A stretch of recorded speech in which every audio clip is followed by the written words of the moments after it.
Well, hello, friends, and welcome to Virtual Strangers 94. I'm your host, Wes. With me, as always, my good friend Roots. Roots, long time no see, brother. I know, dude. You got power and everything. That's crazy. That's the thing. That's it's just sketchy. The power can just go out and everything. Whole world just crumbles or comes to a stop while the rest of the world keeps going, which is kind of frustrating. I would imagine though you were very set up for it, right? You got ready, you prepared, you could do VR when no one else had power. You had VR, right? Yeah, well, that's exactly what I meant by long time no see. I meant that 5 days is a long time to no see because the lights are off, right? So, but what you're saying is absolutely true. And for those of you who didn't notice, we weren't here on Wednesday. We generally do a live stream late Wednesday, early Thursday. Literally, we have a midnight VR show in the middle of the week. But we didn't do it this last week, and that was the reason why I was without power. And if you remember last week on this show, that I had just been without power for a couple of days.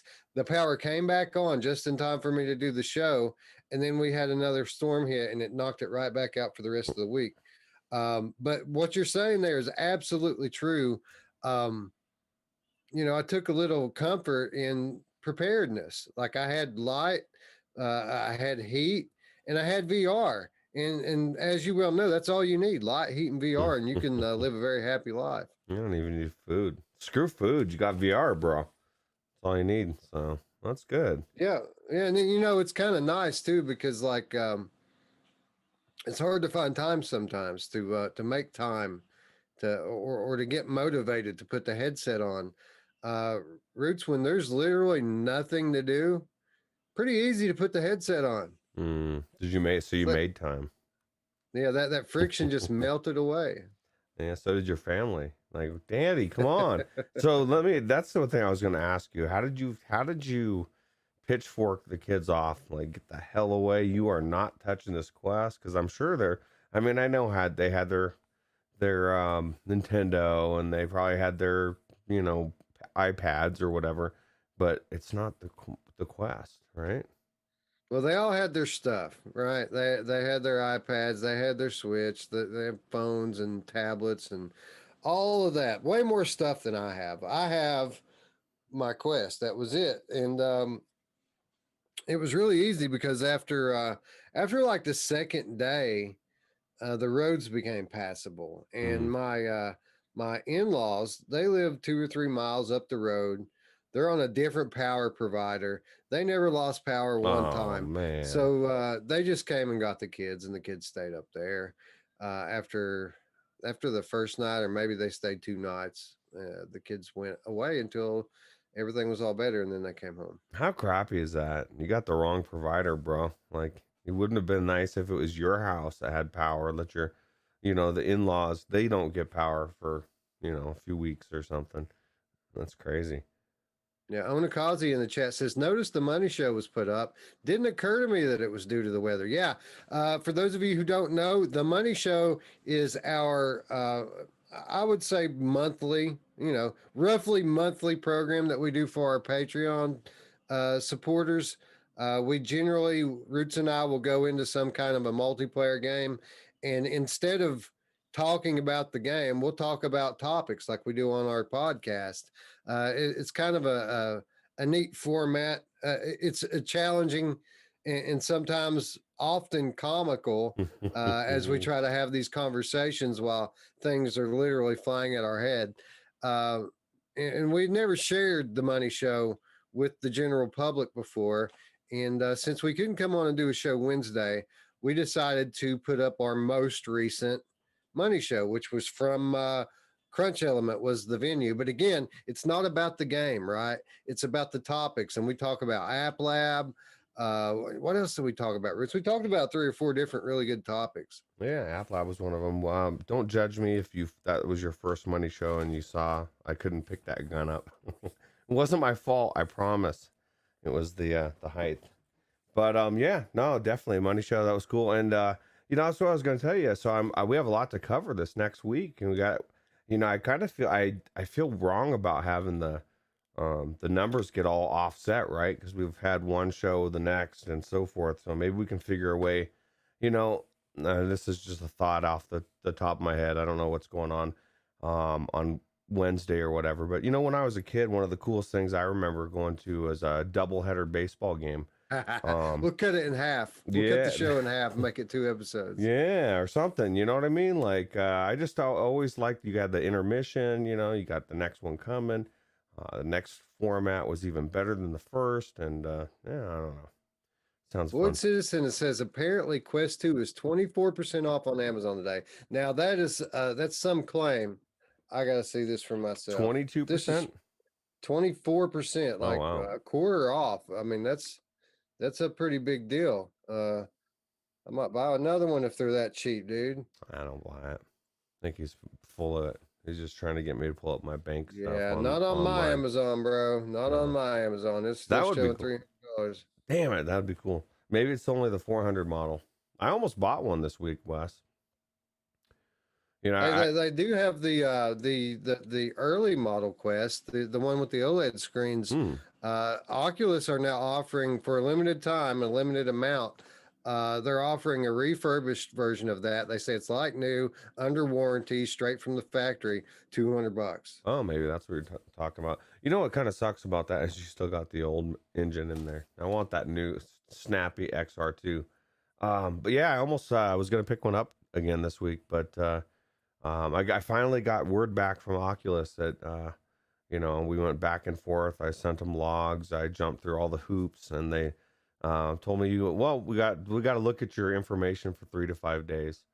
So I still got another week or so to wait, and then they'll tell me, go ahead and ship it in, and then that'll be the time to pick up the Quest 2, I think. Right. So. Right. So you're still having your microphone problem, right? Yeah, well, it's a microphone, and I think it's part of it. It has something to do with the cord because it's got a crackly head. I figured out why somebody returned it to Target. And I don't know. I can't confirm or deny that somebody probably swapped the cord out specifically and then returned it back with the old cord. Right. That's my guess because it seemed like the thing was brand new. But I saved $100, and patience is a virtue.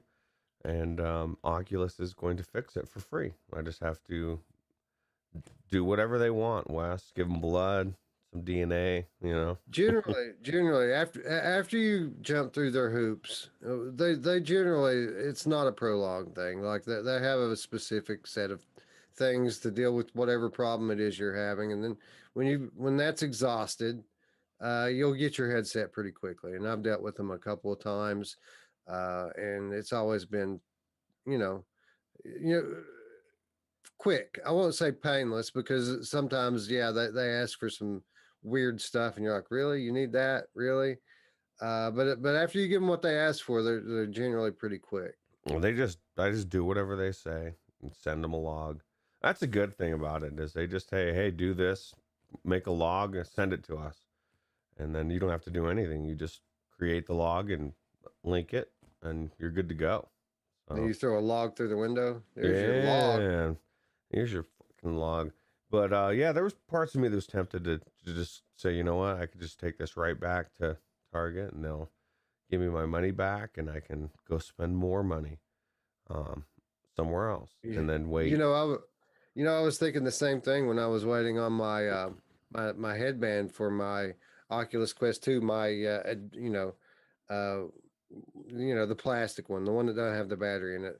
It snapped on me. I had to get it replaced. Okay. And it took them close to a month to send me my replacement. And I was thinking the whole time, why didn't I just go get one from Walmart and return the broken one? I mean, yeah, could have. I could have done that and had it in a day. But assuming that they have them in stock, because they generally sell out as soon as they get them. I'm thinking if I get one, I would get the Vive strap, the do-it-yourself, for $100. You can get it from $100 from Best Buy. You just have to wait like 7 days or something. So that's a pretty good deal. Yeah, and then all you have to do is get some Velcro and super glue and a package of zip ties, and you're good to go. Was it? No, so it doesn't connect. Doesn't just snap right on there like the other one. No. You got to MacGyver that shit together, man. Yeah. Well, maybe $50 doesn't sound so bad. Yeah, not too bad, huh? I'm just waiting on the second one to break. I'm wondering how many they'll give you before they stop giving you new head straps. I'm wondering if they fixed it, you know. No, it's the same headband, dude. Because that's what Like people keep saying. They're like, stop buying it, dude. Like, stop buying these things because they just keep sending out the crap one. You know, we're they got to get perpetuating it. through. They got to get rid of all that bad stock. Yeah, they had. Maybe they did. Maybe this is the the new batch, right? No. Well, let's fingers crossed, right? Knock on Yeah. wood. Just Yeah. don't knock on that strap; it might break. Yeah, that's the thing. I never, the whole time before I sent it back, I never had it break. So I don't know. My experience with it for several months was fine, but I also was very careful when the thing is I guarantee people put pressure on it, not even knowing, and so that was always on my mind. Is like, okay, before I do anything, I need to release this wheel because I guarantee that's wasn't released all the way, and then all of a sudden, snap, this thing sucks. Well, I'm just thinking of that guy that's like, he doesn't know the technology and he like breaks it and he's like blaming the technology even though he's the one did it. I think Right. there's got to be Why a does this human thing element. keep flashing 12? It's broken. Yeah, exactly. What the hell? There's got to be some human element to it. So, I don't know. Anyway, we are back here again. We have lights. We have computer VR. We have PlayStation back. Feels good. Feels good to be able to get back in front of a camera and talk a little VR. And that's what we're about to do here. But I thought right off the top here we'd go ahead and address it because every time that No Man's Sky puts out an update patch, we do the same segment on our show. We'll list all the stuff that's in the new update. I'll say to you, Roots, is this new awesome update going to be enough for us to actually go back in and check the game out a second time?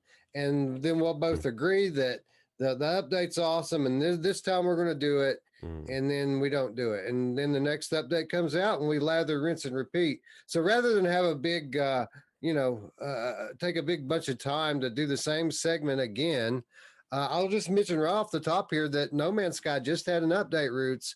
And this update brings critters into the mix. That's right. You can have a companion animal. You can have a pet in No Man's Sky now.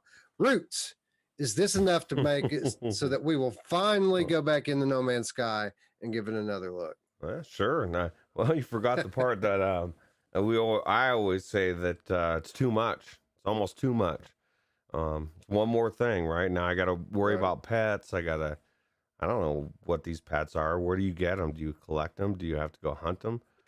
I guess it is kind of interesting. There's so much to this game. Everybody loves it. Spry Guy raves about it. Still needs to take me on a tour. I think it's a game that we should drop everything on the show and both of us finish it before we do anything else. anything else, and then the show dies because we never finish. It's just such a big game, and that's cool. Yeah, I think that this is going to be one of those games that's going to perpetually, get better forever. Yeah. And then one day it's going to hit a breaking point where it just becomes the best game ever. And we realize that there's not even a close second. And at that point, we're all just going to move into No Man's Sky and be there for the rest of eternity. But until that day, I'm going to probably continue to be intimidated by it, continue to not want to grind. I don't play No Man's Sky for the same reason I don't play The Forest. And it's because I don't want to grind on stuff. I want something that's a little more focused, a little more story driven. And I feel like, I know that there is a campaign in there, but it's really not about the campaign. So, I mean, even if I were to go back in at Roots, it would be a one-off or a two-off just to check out, the changes since the last time I was in it. And, I have been a little tempted lately, to be honest, because they did finally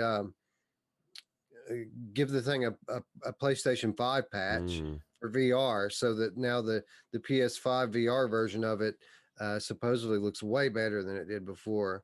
And I do have 2 copies of it on PlayStation. So, I've been thinking about it a little bit there, but I was kind of, pondering earlier what it would take for me to really get into this game.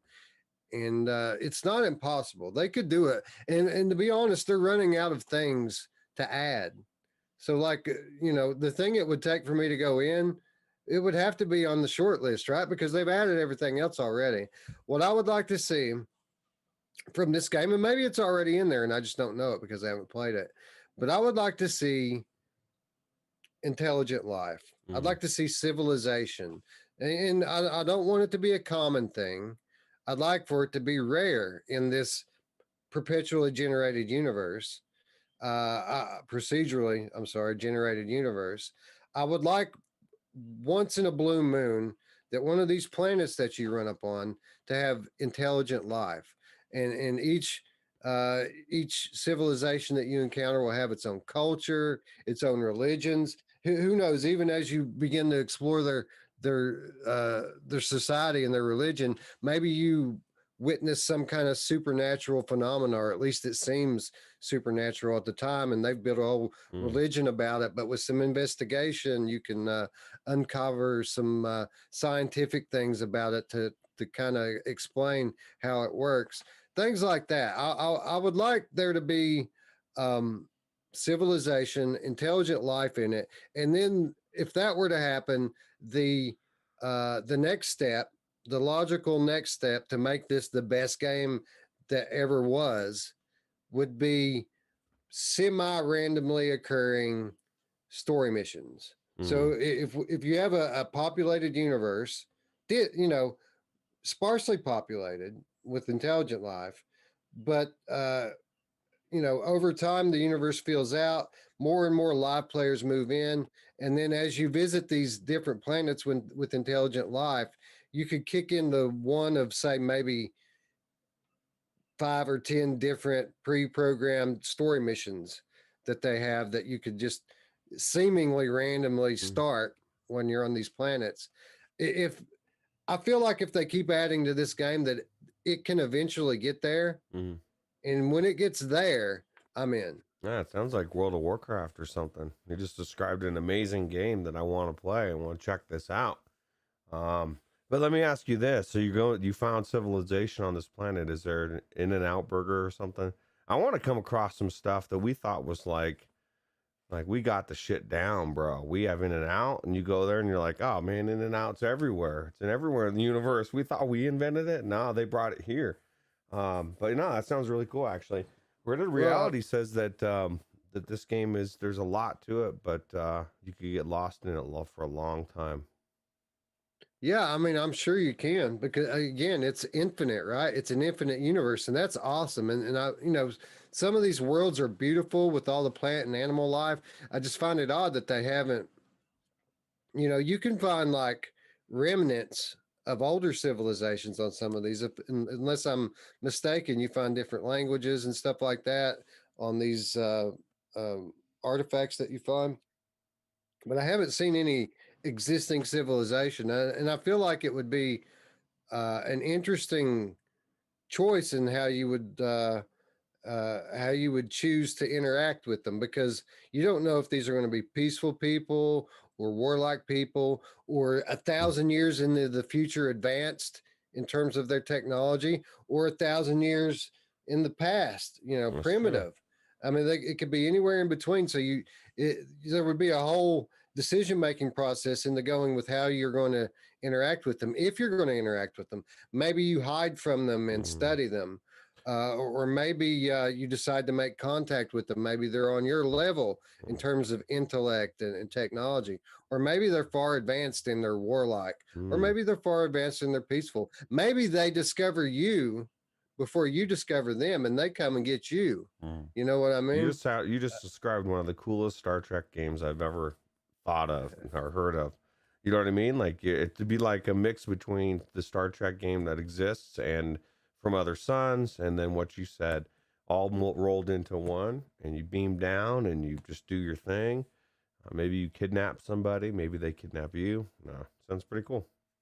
So I think this is where they're going. If they keep up with No Man's Sky. Not, honestly, when you put so much time and thought and effort into one thing, it makes it kind of hard to move on to something else. I got to imagine they would just want to keep working on this base that they've built. You know, what I'm describing, obviously, we're borderline not there yet with our technology to be able to pull something like that off, but we're going to be there soon. And it makes you wonder, will they continue to develop No Man's Sky into the future and then make the type of things I just described, like DLC, like paid DLC, or will they go full-fledged sequel? I got to think that they would probably have to stick with their base that they've already built, and then, like, you know, if they try to do these kind of big updates, that they would eventually have to charge like 30 or 40 bucks and just make it a DLC. Yeah, that'd be cool, man. I'd spend 30, 40 bucks if you upgraded the game that much. I don't know. It sounds like something they could do if they, I mean, like you said, they've done everything else. They've added every pet, they've added every monster. There's life everywhere. They've done everything that they promised they were going to do. Now what? I want to see what the now what is. I want the now what to be what Wes just described. And my only caveat is I want you to have started working on it 2 years ago, so it comes out now. Right. Other Well, than it's that, I'm difficult, good. right? Yeah.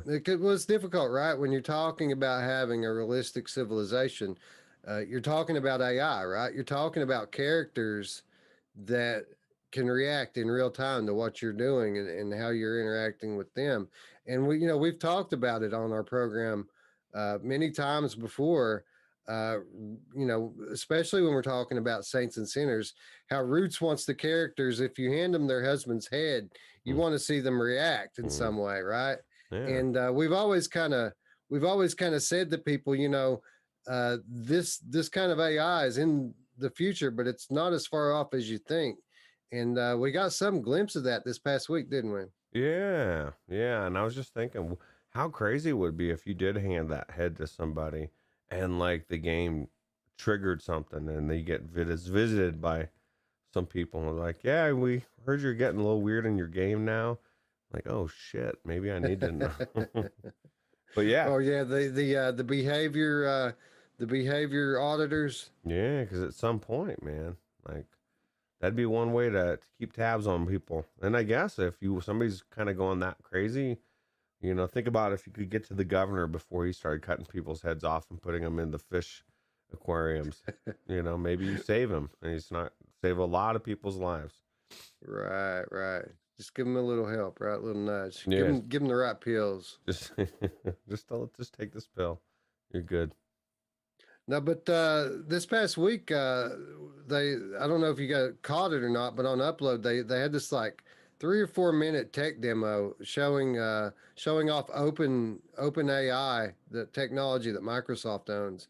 Did you check it out? Did you get a chance to catch that? I did, and it's funny because of course, it seems a little bit outdated just by the slowness of it, but it's what I guess using the cloud source or something. But Right. what was crazy was that they're just asking random what kind of hot dogs, like, and they're just like answering random, just answering whatever random question, and it would definitely open that up, even like to the point where like if this AI could think for itself instead of answering some generic, I don't know what that means. They would be like, fool, what the hell are you talking about, bro? No, I don't know. It definitely opens things up. So Yeah, it was kind of cool because with this open AI GPT-3 technology, I actually watched another demo. Um, that was a couple months ago where somebody held like a 30-minute long conversation with this thing, and it was pretty incredible to see them implement it into a VR game like they did. Sure, it's rudimentary. It certainly made it seem that way because of the lag, the delay, but like you mentioned, this was all being done through the cloud. It wasn't done locally on a PC. If it were running on a machine, that lag would go away, and it would seem a lot more natural. And again, this isn't stuff that we're going to be seeing in our games now, but 2 years from now, after 50 more No Man's Sky updates, and when we get the Walking Dead Saints and Sinners sequel, we might start seeing this kind of thing pop up in games. yeah, I agree. Rendered Reality just gave us a super chat. We appreciate you, bro. $2. Thanks for being here, man. Love your Yeah. show, and Welcome back, by the way. Welcome back. They took a little break, Roots, and recently, just this past week, got back at it. oh, And right when we took a break, that worked out. we took a break for like 5 days, Yeah, bro. yeah, that's true. We had no choice. Oh, we actually, yeah, you're talking about after the 2020 show. Yeah, I needed that break, bro. Yeah, I we did. crashed. Yeah, we did. But yeah, no, it definitely is. It kind of opens your eyes as far as just little things that you could do. I think it'll be cool when you can go into a puzzle game, or imagine a game where you're playing like Hello Puppets, where that sarcastic puppet is actually holding a conversation with you and is devious and like it's kind of scary to think about, but like trying to get in your head and mess with you. I don't know, man. I think it's gonna be cool, but it's gonna be super creepy, and it's gonna be something to check out.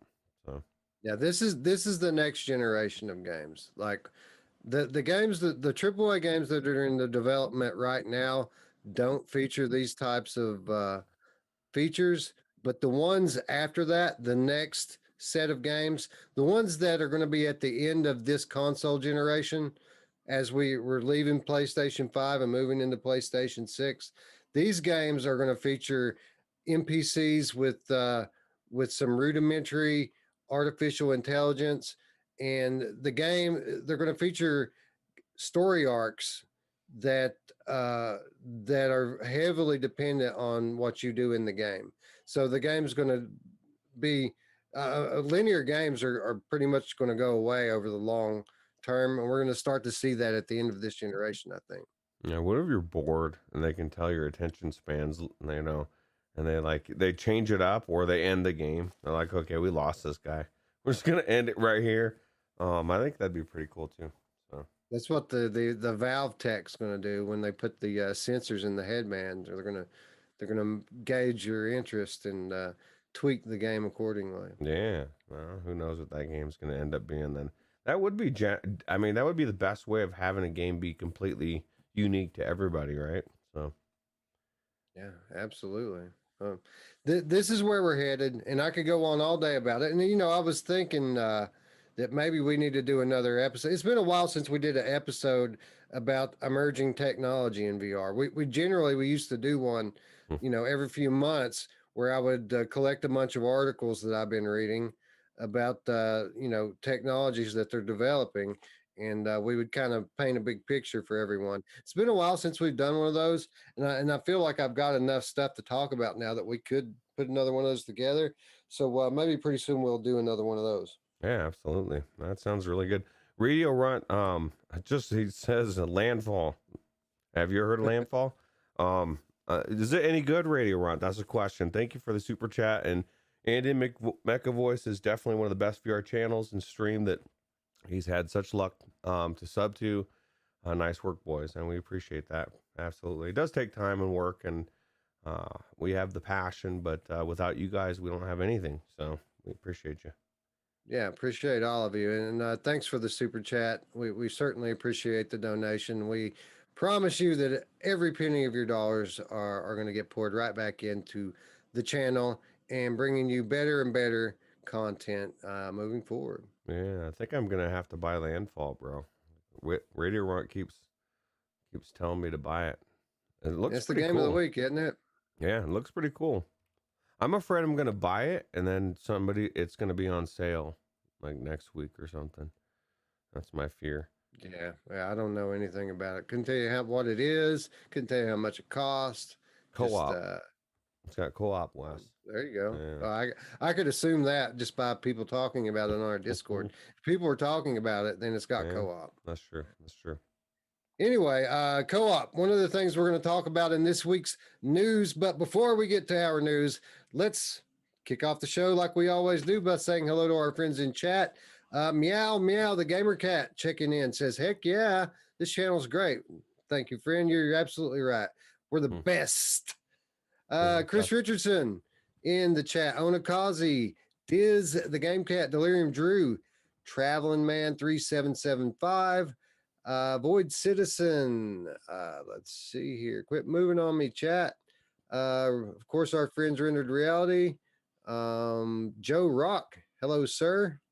Chris Richardson says the 2020 show was epic. It It was was. epic. I'm still proud of that one, and I'm still trying to like whenever I catch up with somebody from the community that I haven't talked to in a while, I'm always kind of like, dude, you got to go check out the 2020 show.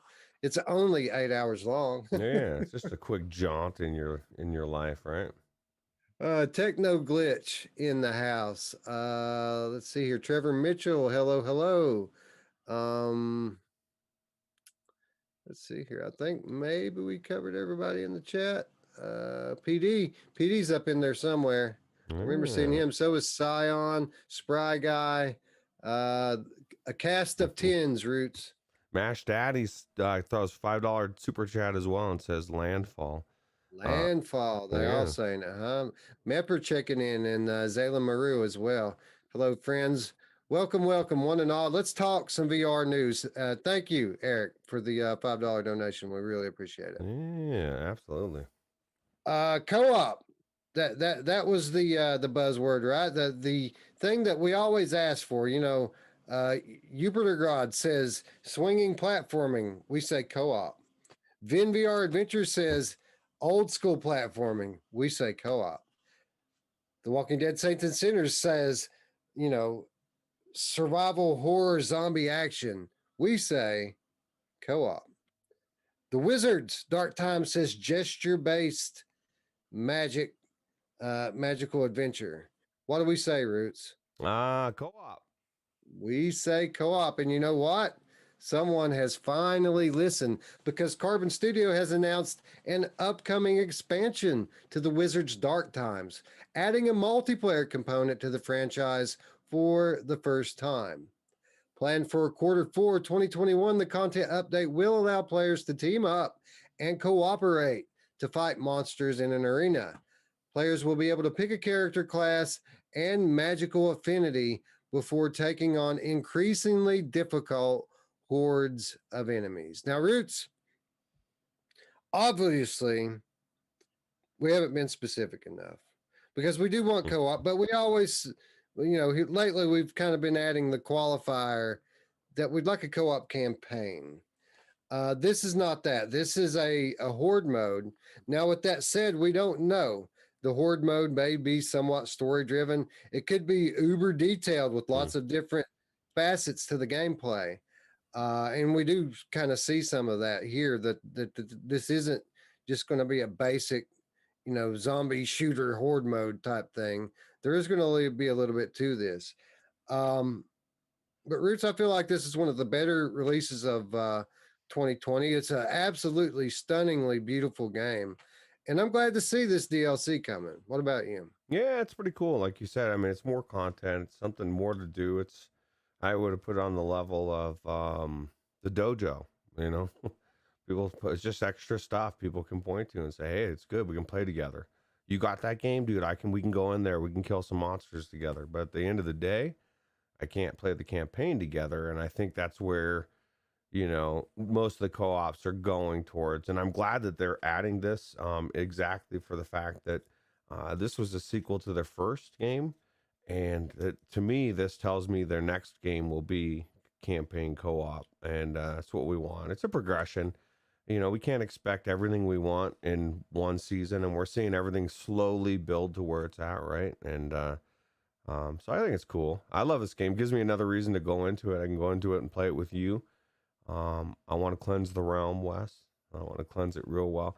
This is a game that actually I always forget about. My nephew, you know, he loves VR and he just loved this game. And I didn't get far enough into it, man. Like as far as I got, I was still running into new stuff and was still being awed. And I would say, I don't know what's took me away, but the show and all the games we always play and talk about pulls you away and you end up forgetting about stuff. So we need to do some kind of competition that makes us want to beat games. I think this is on my list, isn't it?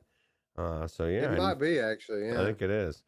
So that's what I was just telling Messi last night. That's the beauty of the Beat It Challenge is it's really is giving me opportunity and reason to go into a lot of these different games, and I'm just bouncing into a game here, bouncing into a game there. I might not come back to it for 3 months, but it's there, it started, and That's fun.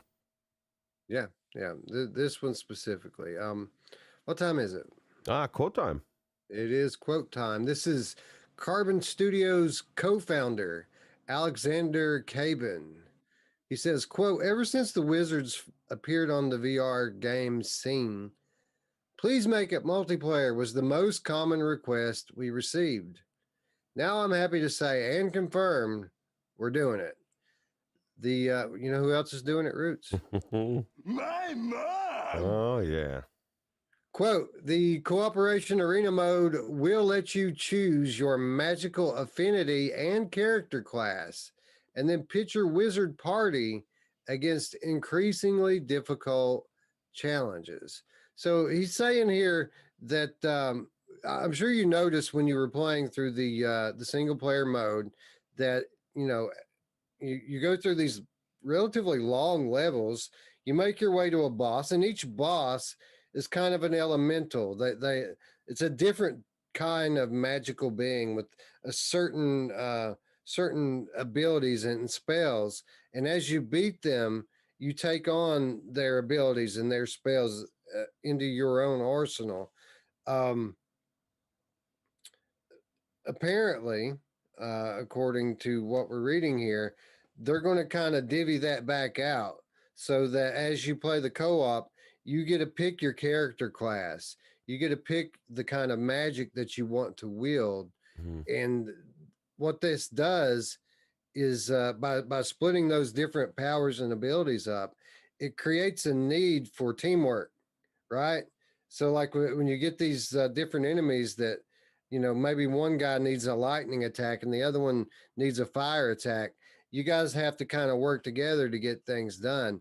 And what this really does is what you were saying earlier. It sets up for a sequel that allows you to put together a 3 or a 4-man party, all with different kinds of mages for you to make your way through. Or maybe even they work in some other, you know, warriors and elves and stuff like Gauntlet style, right? Yeah, I want to be wizard. I used to want to be elf, now I want to be wizard. Yeah, this is definitely, that's kind of cool. It does make you rely on each other, and I guess you're can you get up to 3 people in there? It said 2 other friends. Is that correct? Carbon Studio has not revealed how many players the mode will support, but that's not all fans have to look forward to. It says the team will be introducing new enemies, enhancing the story campaign, and porting the title to Oculus Quest. Ooh, that's a big one. This will be one of the best games on the Quest. And you could do hand tracking, maybe. Well, maybe not. I don't know if the technology is quite there. Hand gimmicky thing. Doom Sly 82 says loves the show, guys. Keep up the good work. And through 30 DKKs, and I don't know the conversion on that, but we appreciate it, man. Thank you very much, sir. We appreciate your appreciation. And thanks for showing up. Thanks for recognizing, and thanks for supporting. We really do appreciate it. Yeah, absolutely. So that's cool. This looks amazing. Makes me forget. I forgot why. I just need to get back into this, Wes. Yeah, I mean, we do this every week, don't we? We go down the line, all these amazing games. We even talked recently about maybe doing a new segment on the virtual show where we revisit games, like specifically games that have had updates, games that we checked out once and kind of walked away from, even though we thought that they had a lot of potential. With the kind of updates that they're talking about implementing here, this would make this game a prime candidate for that. Yeah, I was just gonna say this could be the first one, right? Maybe not the first, because these are upcoming updates. These features are planned to be rolled out over the course of 2021 and into 2022. Oh, wow. So we're talking about the next year or so. But I do think one of the early updates that we're going to see from them is going to be the Quest support, because we caught some demo gameplay like almost a year ago of this game running on Quest. So I mean, it looked pretty good too, by the way. So I got to imagine that one's pretty close. I would imagine that within the next few months, we'll see this game on Oculus Quest. When do you think that Oculus rips the Band-Aid off and like stitches up the wound and distance themselves from Quest 1? November. November. Yeah, because there's got to be a point where, and it's soon, where they're not limiting the games to that first unit, right? And as fast as this one is flying, I have to imagine that day is getting very soon. I guess developers like Tiffany or whoever would probably have a better idea on the inside track, because they're probably already being crunched and pushed away, or internally pushing themselves away, right, from Quest. Well, I So, think we're going to see one of two things here. I think they made it pretty evident um, that they're going to work on a 2 year cycle, right? We're going to get a new device every other year, an updated device, not something that's going to completely leave the previous generation behind, but the next step, so that you're going to they're always going to be supporting 2 generations when they launch a new device. Now the question is, the older device, do they carry it for 1 year and then have the newer device go exclusive for 1 year, or do they carry the older device for the entire 2 years? Then when they release the next one, they drop the first one off. You know what I'm saying? Maybe this November, when they're a year in, they'll cut Quest 1 loose as far as software support, new games, rather. Or maybe they'll carry it for a full other year, and then when we see Quest 3, that's when they'll cut it loose. I'd like them to do, when those companies do the buybacks, the trade-ins, you take your old Quest and you're like, I don't want this piece of shit anymore. It doesn't even start. And they're like, okay, we'll give you $100 towards your new Quest 2. You walk out feeling good. They melt it down to take all the elements out, right? They get you back into the ecosystem. So everybody wins. Andy McAvoy in chat says, why did the Quest 2 do so well compared to the Quest 1? What was the hook or difference between the headsets that made the difference? Well, Andy, there were quite a few, and the biggest difference between, I mean, the advertising was one of them, but the biggest difference I feel like between Quest 2 and Quest 1 in terms of why they've sold so many more of them, it's because they've had that many more to sell. Quest 1 was sold out for the entire second half of its life cycle. You couldn't buy one. And you often would hear Zuckerberg and the Facebook executives lament the fact that they weren't ready for the demand. They didn't have enough product ready to go. And it was kind of slow going, kind of hard to produce them. So what they did with Quest 2 is not only did they give us a device that's much more powerful, rather, with much higher resolution, at a much lower price point, but they made it out of cheaper materials in such a way that they could manufacture them quickly. And in doing so, they built up a little stockpile of them before they even went on sale. And that way they were much more prepared to meet demand. Now, with that said, the demand still was even bigger than they thought that it was going to be for this. And we've seen them sold out pretty much since the holiday season, still yet. But that's the biggest difference. I mean, they're more affordable now. It's a much more capable device now. But I feel like more than anything, it's just been more easy to get. Software too. There's so many games out now that, like, games that people coming into it know, like Population 1. People, so many kids, dude, just in the last couple days I've been playing, they're saying, I've played, this is my first game, but I've played Fortnite. They know it's a draw in, right? And you've got a lot of different games, and then proper wireless, man. Wireless was good on the Quest 1, but from what people are saying, it's next level on the Quest 2. I didn't use the Quest 1. I just think it was all around a perfect storm. Everything was ready. The masses were ready.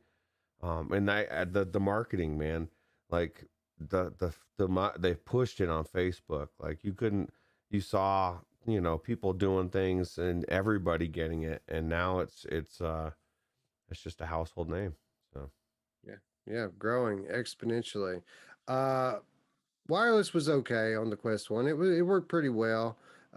Generally, the limiting factor with wireless, whether it be Quest 1 or Quest 2, is your router and your setup. You got to have it set up correctly. You got to have a fast router.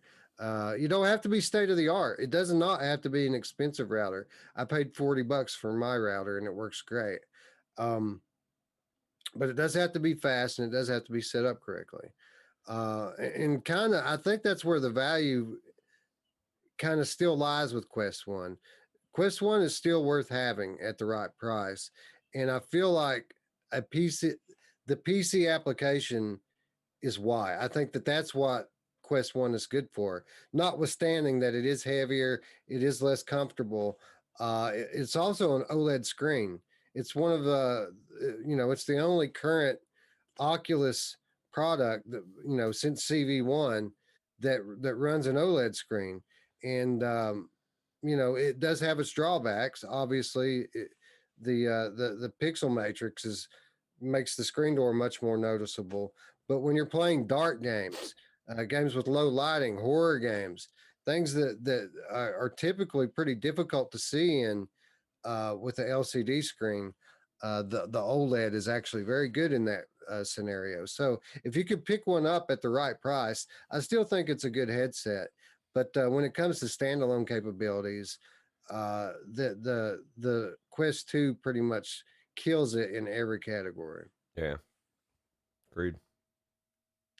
Anyway, speaking of these great games that came along with Quest 2, let's talk a little bit more about In Depth Unchained. This is one of the best games that we've seen on Oculus Quest. One of the few examples of a franchise that went from PC to standalone, and the standalone has turned out to be just so much better. I mean, as time goes on, the gap is even widening more, right? Yeah, it's definitely an amazing game.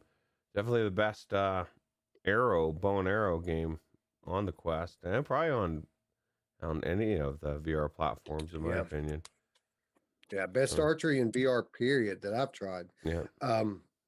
But anyway, the best is getting better because In Depth Unchained has received its biggest update yet, introducing seasonal play to the main game and new content into the Siege of Heaven mode.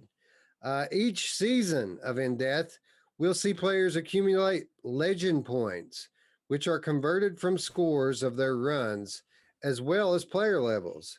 There will be unlockable skins for weapons and shields, a leaderboard that is reset at the beginning of each season.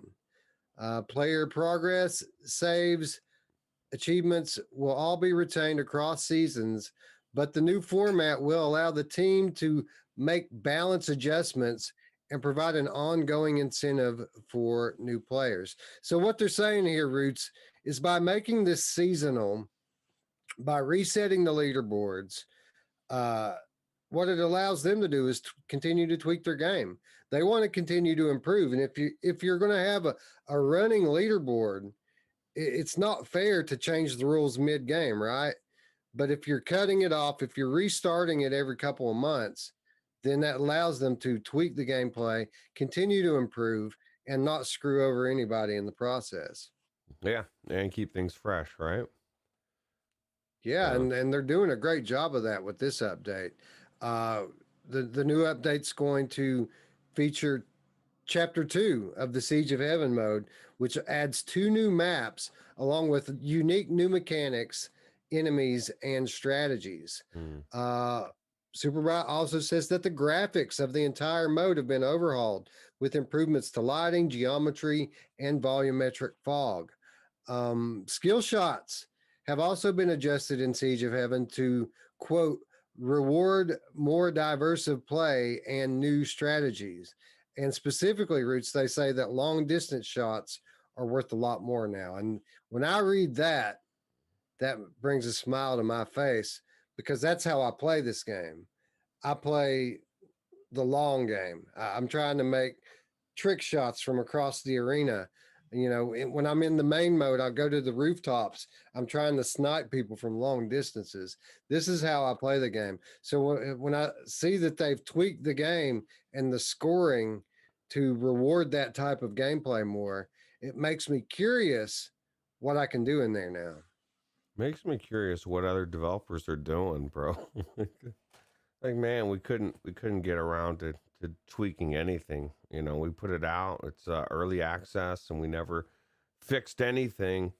And then there's other games that just keep fixing and tweaking. And not only are we adding content, we're adding new levels, new maps, new characters, new mechanics. Oh, and by the way, we overhauled all the graphics and the fog, and like it just there's a reason why there's certain developers that just are constantly being talked about, and that's because they're just constantly making their games amazing, and it makes me look forward to the next game that Super Bright puts out on top of this one.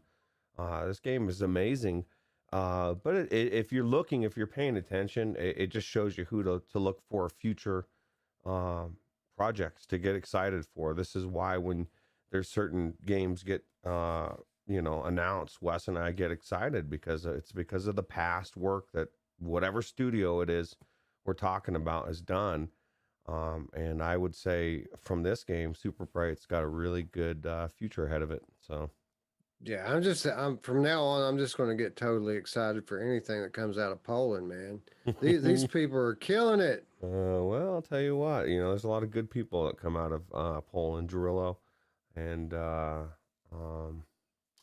Simplex. Simplex, yeah, I was gonna say he's the Polish person, and his podcast that I've watched, but I don't understand what they're talking about because it's in Polish, so or whatever. No, I often what you're saying about these developers is right, and I often wonder how So Far Studios feels about In Death Unchained. So Far Studios was the original creator of In Death, the original developer that brought it to PC and PlayStation VR. Do you think that they sit here and watch what Super Bright's doing and they're just delighted that someone has taken this idea and made it so much better? Or do you think that they feel like lazy pieces of shit when they see what their game could have been if they'd put a little more time and resources into it? I think 10% happiness, 90% envy and spite. How could you not look at it and be like, ooh, it's kind of like it's like as much as a Walking Dead fan that maybe worked on Onslaught is going to look at Saints and Sinners and say, oh man, I love the game, dude, but I hate it, because they did such a good job. It makes our game look like crap. So I don't know. Yeah, definitely. Anyway, they've also updated the Sanctuary routes, the lobby, so to speak. It's been updated. It now includes a section that has a settings menu, and there's also a weapon and shield selection menu. So as you collect these different weapon and shield skins through playing the seasonal content, there's going to be kind of a place for you to go and browse through that stuff and pick what you want. You go to the settings, pick how you want to play, and then jump into the game. I want skins that make me show off to people. I don't know how you could do that. Some bling, what you're saying? You want some bling? Well, that's why I was saying last night. Platinum shield with diamonds all in it, right? Yeah, well, that's what I was saying about in Pop 1 and stuff. Like, you get these skins, and there's things that other people notice, and that's what makes it cool about the skins, right? It's like the fact that other people are checking them out and commenting on them. Oh my God, you're a scarecrow. Yeah, that's been out for months, bro. But if you're just looking at it yourself, it might not be as blingish as like if I could be standing there and Drew looks over, Delirium Drew, and he sees my bling and he's like, holy shit, bro. I'm like, yeah, dude, check out this shield. That's where it would come in handy. So are you going to be upset if they don't let you buy this stuff in Death Unchained? No. I mean, you got to earn it, bro. Let's put in the time. You want the cool skins? And I think they will. They will, though. I mean, if they're smart, they'll adopt the model like Pop 1 does. You can earn it or you can be lazy. But the thing is, you've got X amount of time to do it. Maybe, and usually with these type of things, you'll have an opportunity at the end, maybe. But I don't know. But it would be a good way for Super Bright to get an influx of money and to help new future updates, right? Because at some point you got to justify continuing to work on it, and so it's a win-win.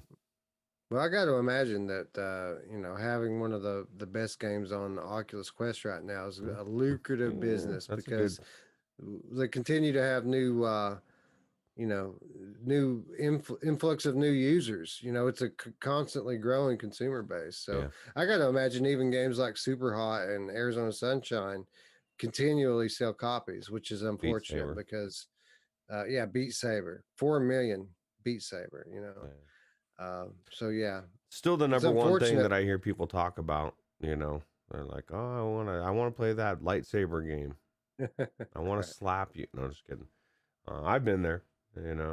That's the thing. We just got to remember we've been there. We've been at that point where Beat Saber was the shit. And if it wasn't, and we at least looked at it as like, wow, this is amazing. Now we kind of push it off like it's nothing. 4 million is definitely not. It's definitely nothing to sneeze at, right? So. Well, definitely not. I mean, that's unheard of in the VR space. We have Andy S joining the chat saying, first time viewer. Good job, guys. Welcome. Adam. I'm sorry, I called him Andy. Adam. Adam S. Thanks for stopping by, Adam. Thanks for checking out the channel, and welcome. Well, Wes likes to add things. Eric Smasher, dude. Eric Smasher. Right. You'll always be Eric Smasher to me, bro, even though you're Johnny Five. Paul Bellino says In Death is one of his favorite go-to games. They should do a multiplayer. I absolutely agree, and we definitely thank you for the $20 super chat. You rock, bro. Thank you very much, Paul. We've said as much to the developers, all of them for every game, this one included. We've told them directly that we think multiplayer would be amazing. Co-op. Could you imagine co-op in this game? How crazy that would be. Yeah. You could have one down on ground level and one on the roof. That'd be awesome. You'd be teleporting, sharding around like going crazy. Yeah, I agree. I think I'm going to tell them twice. I think I'm going to write them another email just to tell them that people want co-op in this game. Well, send them the link with this timestamp of the show and saying people are asking for it. I don't know. I think that should be their next thing that they should implement. I would love it. Because that would ensure me. Because Wes, if I'm being honest, I don't think I'm ever gonna make it to the end of this game. But if I'm able to go with Wes, I have a pretty damn good shot. Like we're gonna get very far, and the only thing that might limit us is real life work, conflicts of schedule. I really will end up winning it probably. So. Well, let me ask you, Roots. I want to play this game, and to beat this game would take forever because it not only takes, the time to play through all of the levels, it takes the time to fail like 100 times in each one of them, right? To make it a little bit further and a little bit further until you get through it. And it scales up with you. Yeah, it gets harder. Exactly. When you die, the thing gets harder. Who loves it when it gets harder, Roots? Oh God, I knew I did know that about her. I did know that. Drew says co-op update. I'll pay $10 more for it, dude. We all would. I'd pay 20. Yeah. You know what I mean? For this, I mean they charge $10 for co-op to be added to that free wave shooter on Steam.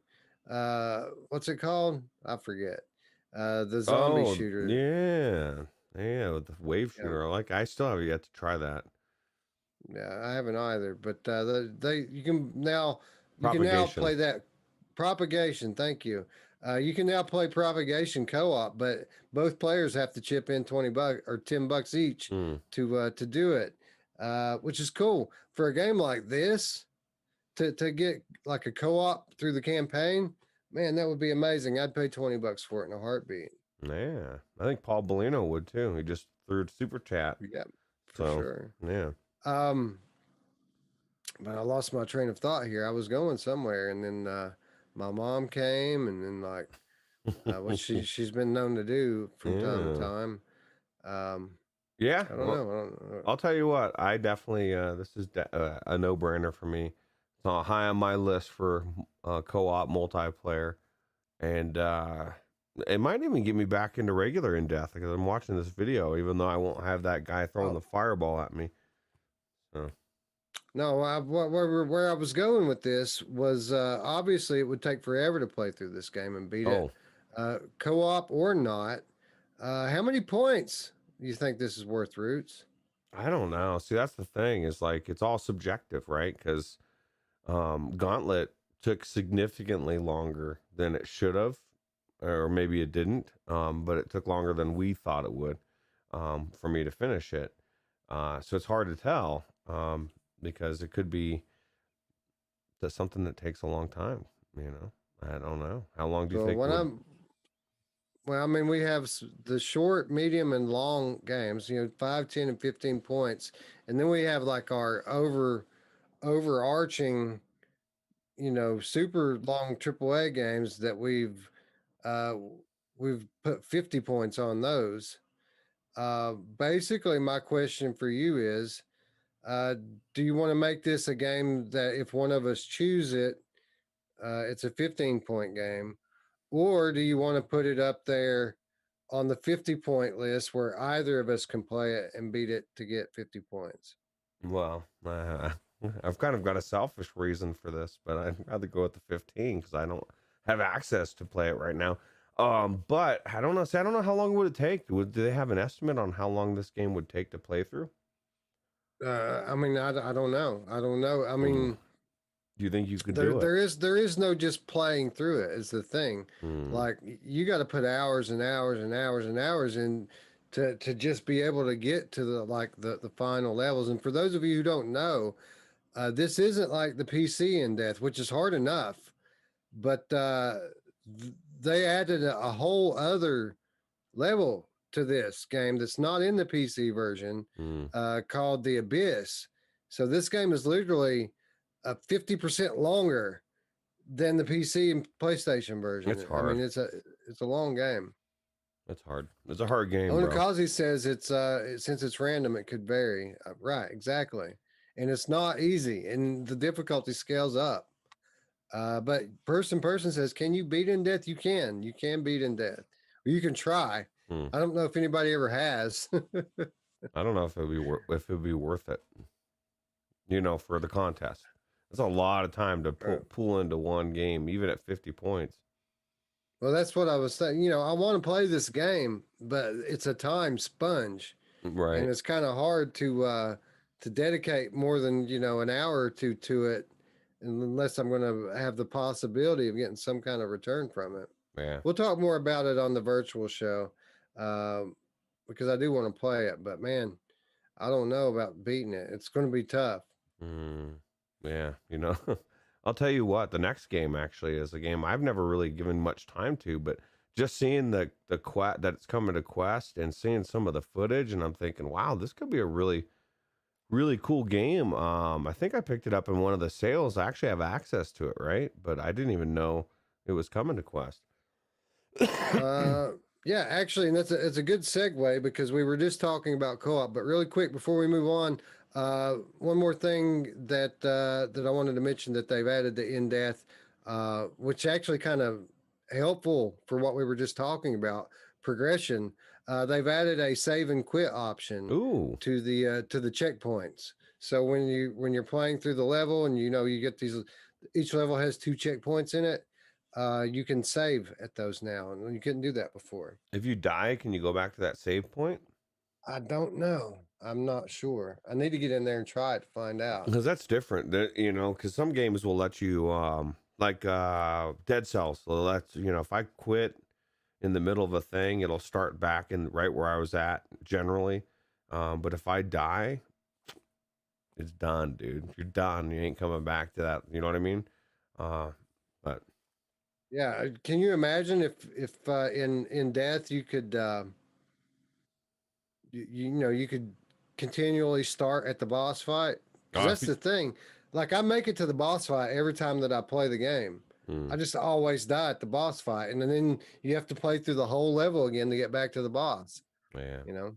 Yeah. Even if they let you play the boss and you could continue, but It didn't save it. Like, you know what I mean? You could go as far as you wanted.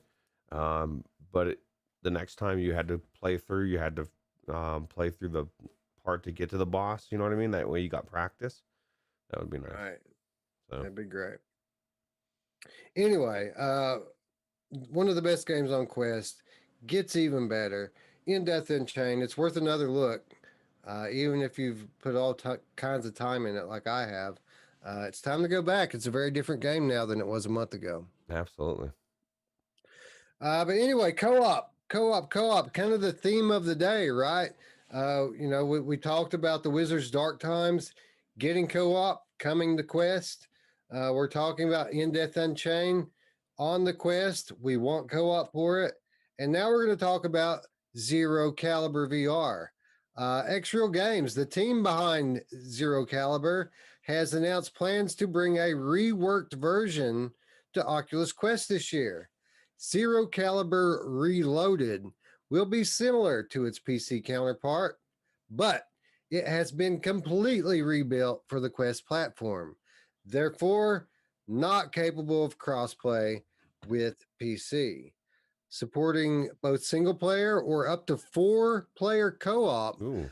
players will be dropped in the middle of a war-torn dystopian United States. Oh God. All the way back in the year 2020, Roots. Ooh. There will be brand new missions, combat design, interactions, and other new features. Roots. When I came into PCVR and in the subsequent time since then, I've kind of had my eye on all the different, war shooters. You see your Pavlovs, you see your Onwards, you see your Contractors, but the one I always felt like looked more like my type of thing was Zero Caliber. Now, I've never played it, but I don't know why. I think it looks good. I own it. It's in my library, and it supports co-op on PC. Now, what they're saying here is that they've rebuilt the game from the ground up for Quest. It's a whole new game what they're building for Quest. Just similar, but not the same game. But what they're describing here is a co-op campaign, a story-driven co-op campaign. Is that what the PC version is? Is there a story-driven co-op campaign on the PC version? There is, and I believe it didn't used to be co-op, or at least early on. Maybe I'm wrong on that. I never tried it either. It was a little weird, a little janky at first when it first came out, or at least when I thought about trying it. But they've done so much to it, and they've added co-op. I believe. I don't think it's 4 people though. I thought it was only 2. I don't know. It's one of those games that I think about going into. I didn't have access to it when we were sharing libraries with people. And then I ended up getting a copy of it for one of these Fanatical sales that we picked up games. I just ended up picking up a copy, and it was an extra one. And it's something I need to get into. But now I've got a conundrum. Do I play it on the PC version, or do I wait for the better built from the ground up for the Quest version with 4 people versus 2, if that is the way it is, if I'm remembering correctly? I think this might be a better experience to play through on the Quest. I say that we do both. I say that we check it out on PC. That way we have a baseline, so we know the differences. So when we play it on Quest, we can point to X, Y, and Z being different from the PC version. Good idea. We could do a money show in there. This would be a great money show. Looks like a lot of chaos going on. Yeah, dude. I watched some very entertaining gameplay videos from this game. It looks like there's a lot going on here. A unique shooter game. This is not. It's not a carbon copy thing. It's its own. It's its own thing, and it looks like it's a lot of fun.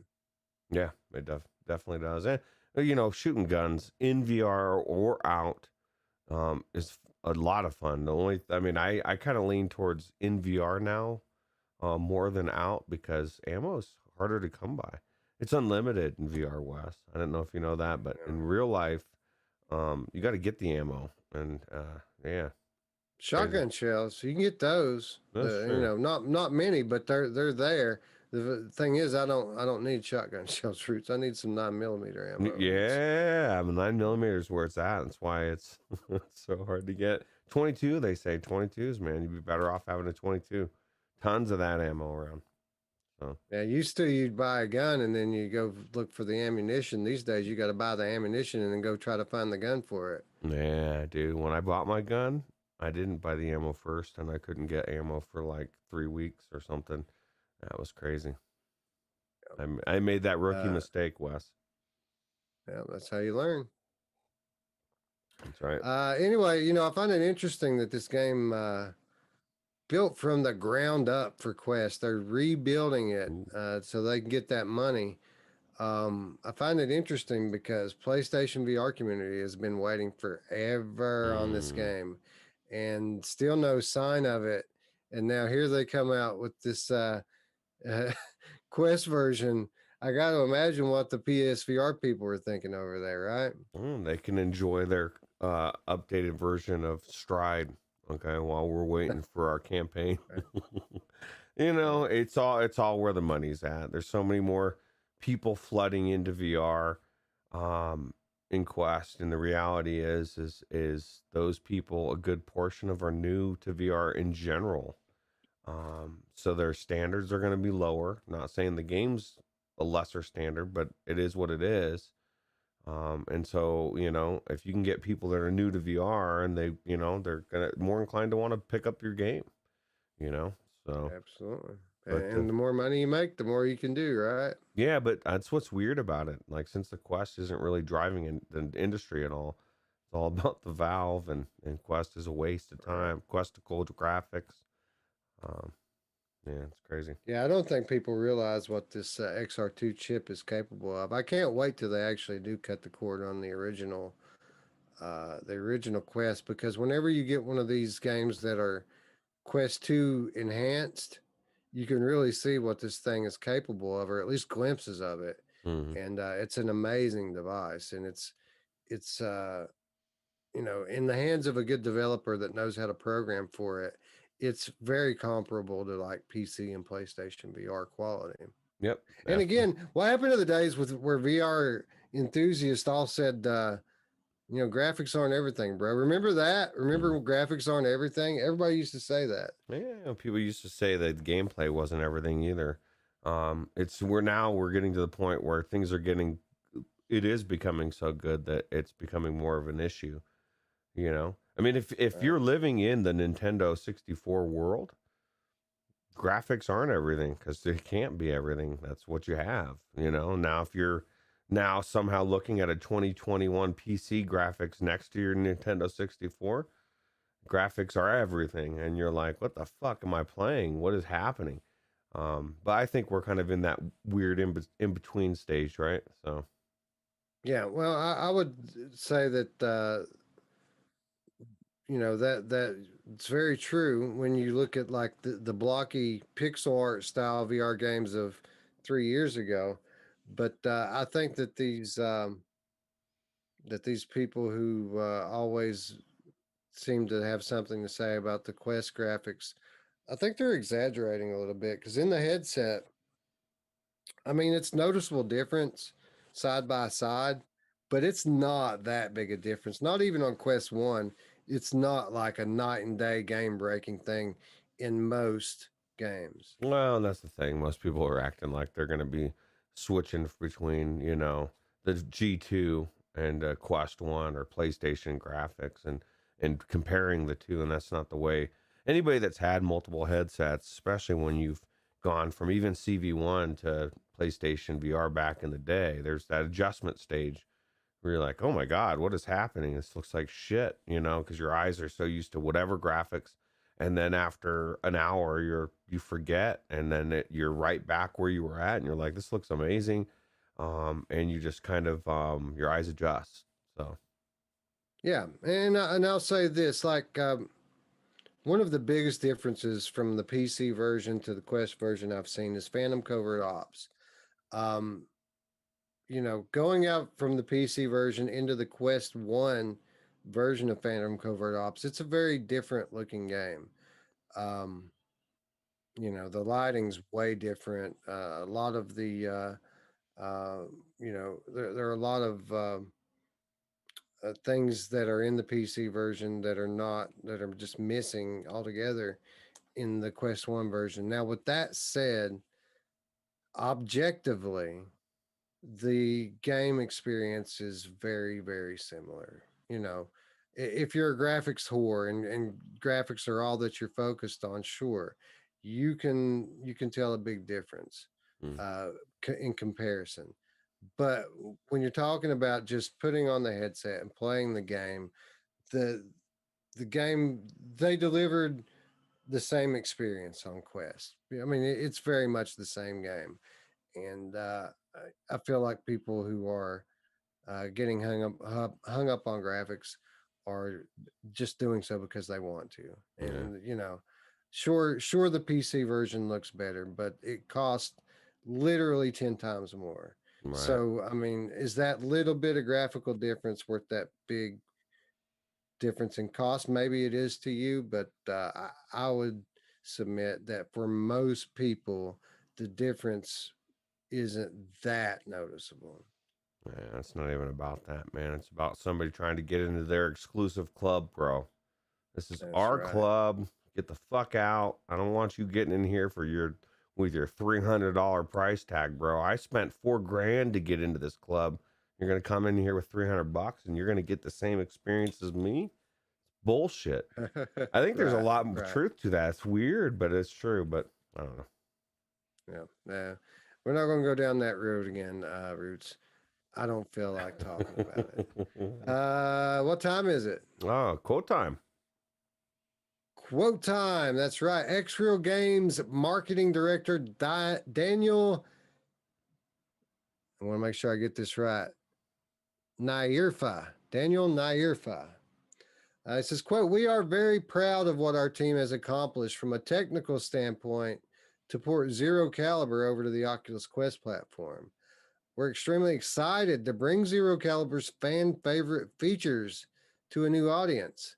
Our on-the-fly swappable attachment system, weapon variety, physics, melee combat, and climbing mechanics packed into an action-filled story will guarantee hours and hours of explosive fun.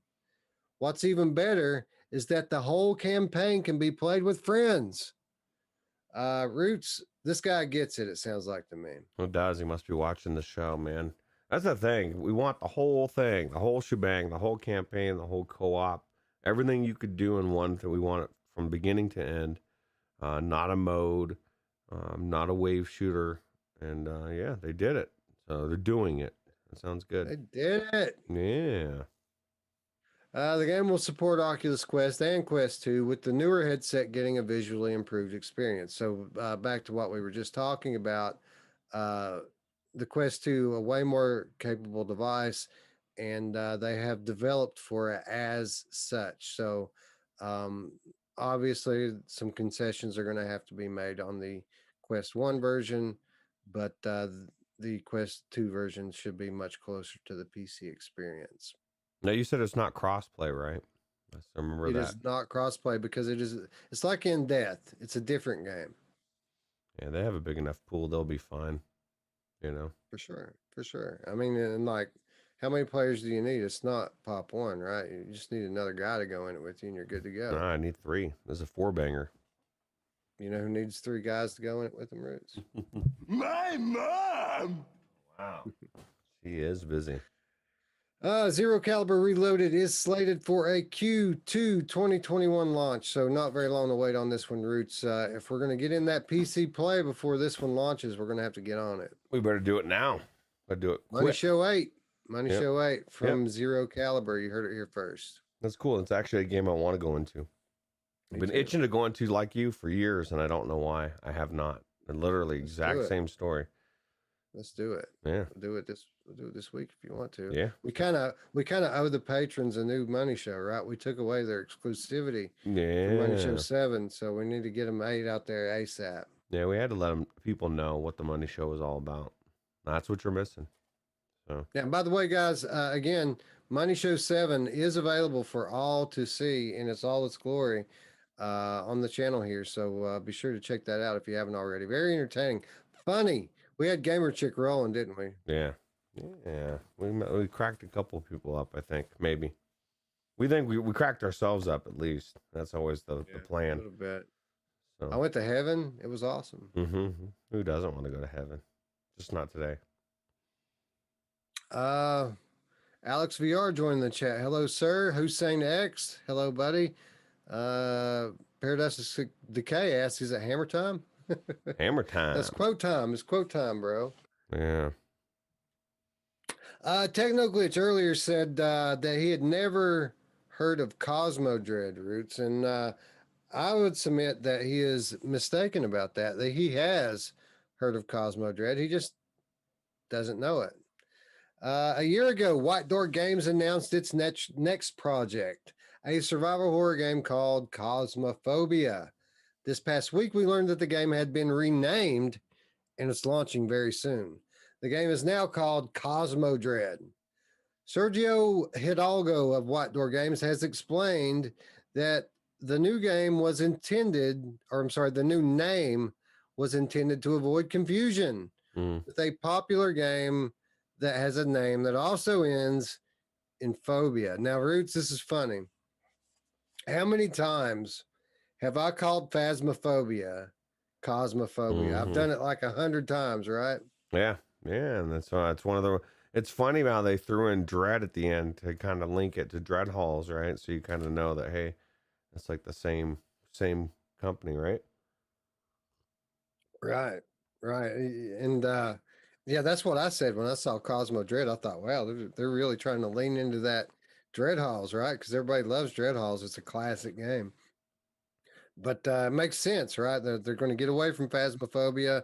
They're going to lean into Dread Halls and launch onto the hot platform, right? Oculus Quest. Yeah, I'll tell you what, this game is definitely crazy.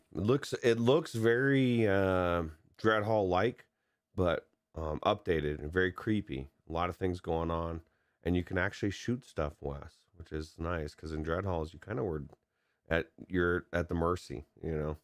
So Yeah, this game seems a lot more my speed than Dread Halls. And don't get me wrong, Dread Halls is awesome, but I mean, you get to be a little more offensive in this game, and I mean that's right down my alley. Of course, it pays to be stealthy, but when it comes down to it, when stealth fails, you just reach for your sidearm, right? yeah, well, I think I kind of feel like Dread Halls was the tech demo, Cosmophobia, I guess.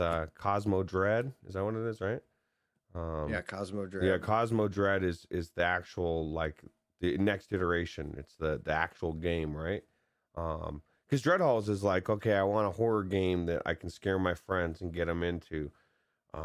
This is definitely not that. This is okay. I need a game that I can put my friends into that's got a lot of depth to it. That's going to be an actual game, and that's really cool. I can't wait to check it out. Indeed. Like its predecessor, Dread Halls, Cosmo Dread is going to be a survival horror roguelike game, challenging players to survive on board a dying spaceship. Players will have to explore winding corridors and darkened rooms for resources, the eventual goal being to find a way back to Earth. They will be able to grab handles to open doors and cupboards to rifle through their contents, all of which can be used to craft weapons or other useful items to aid in the journey. White Door Games Roots hasn't yet revealed what the enemies are that inhabit the corridors of the ship, but whatever they turn out to be, players will have to hide behind cover and kill them with a crossbow, or when ammo is short, distract them with anything lying around. So it seems like there's going to be a bit of spontaneity, not only to the level design, but to how you deal and interact with enemies. So if you can't kill them, it's going to be one of those games where you can just grab something that's laying around, throw it, and hopefully distract them so that you can move the other way. Yeah. Well, if it's anything like Dread Halls, it's going to be really good for audio. atmospheric sound, right? Make you feel like you're really present and creepy as hell. So I'm excited. Yeah, sound crucial to any good horror game, and Dread Hall is one of the best in that department. So I got to imagine Cosmo Dread no different. Yep. And with the expansion of the different, the gameplay loop, I got to imagine that this is going to be a great game, and I can't wait to check it out. Yeah, you don't have to wait that long. 4 days, right? Or is this the Uh, 25th? I thought.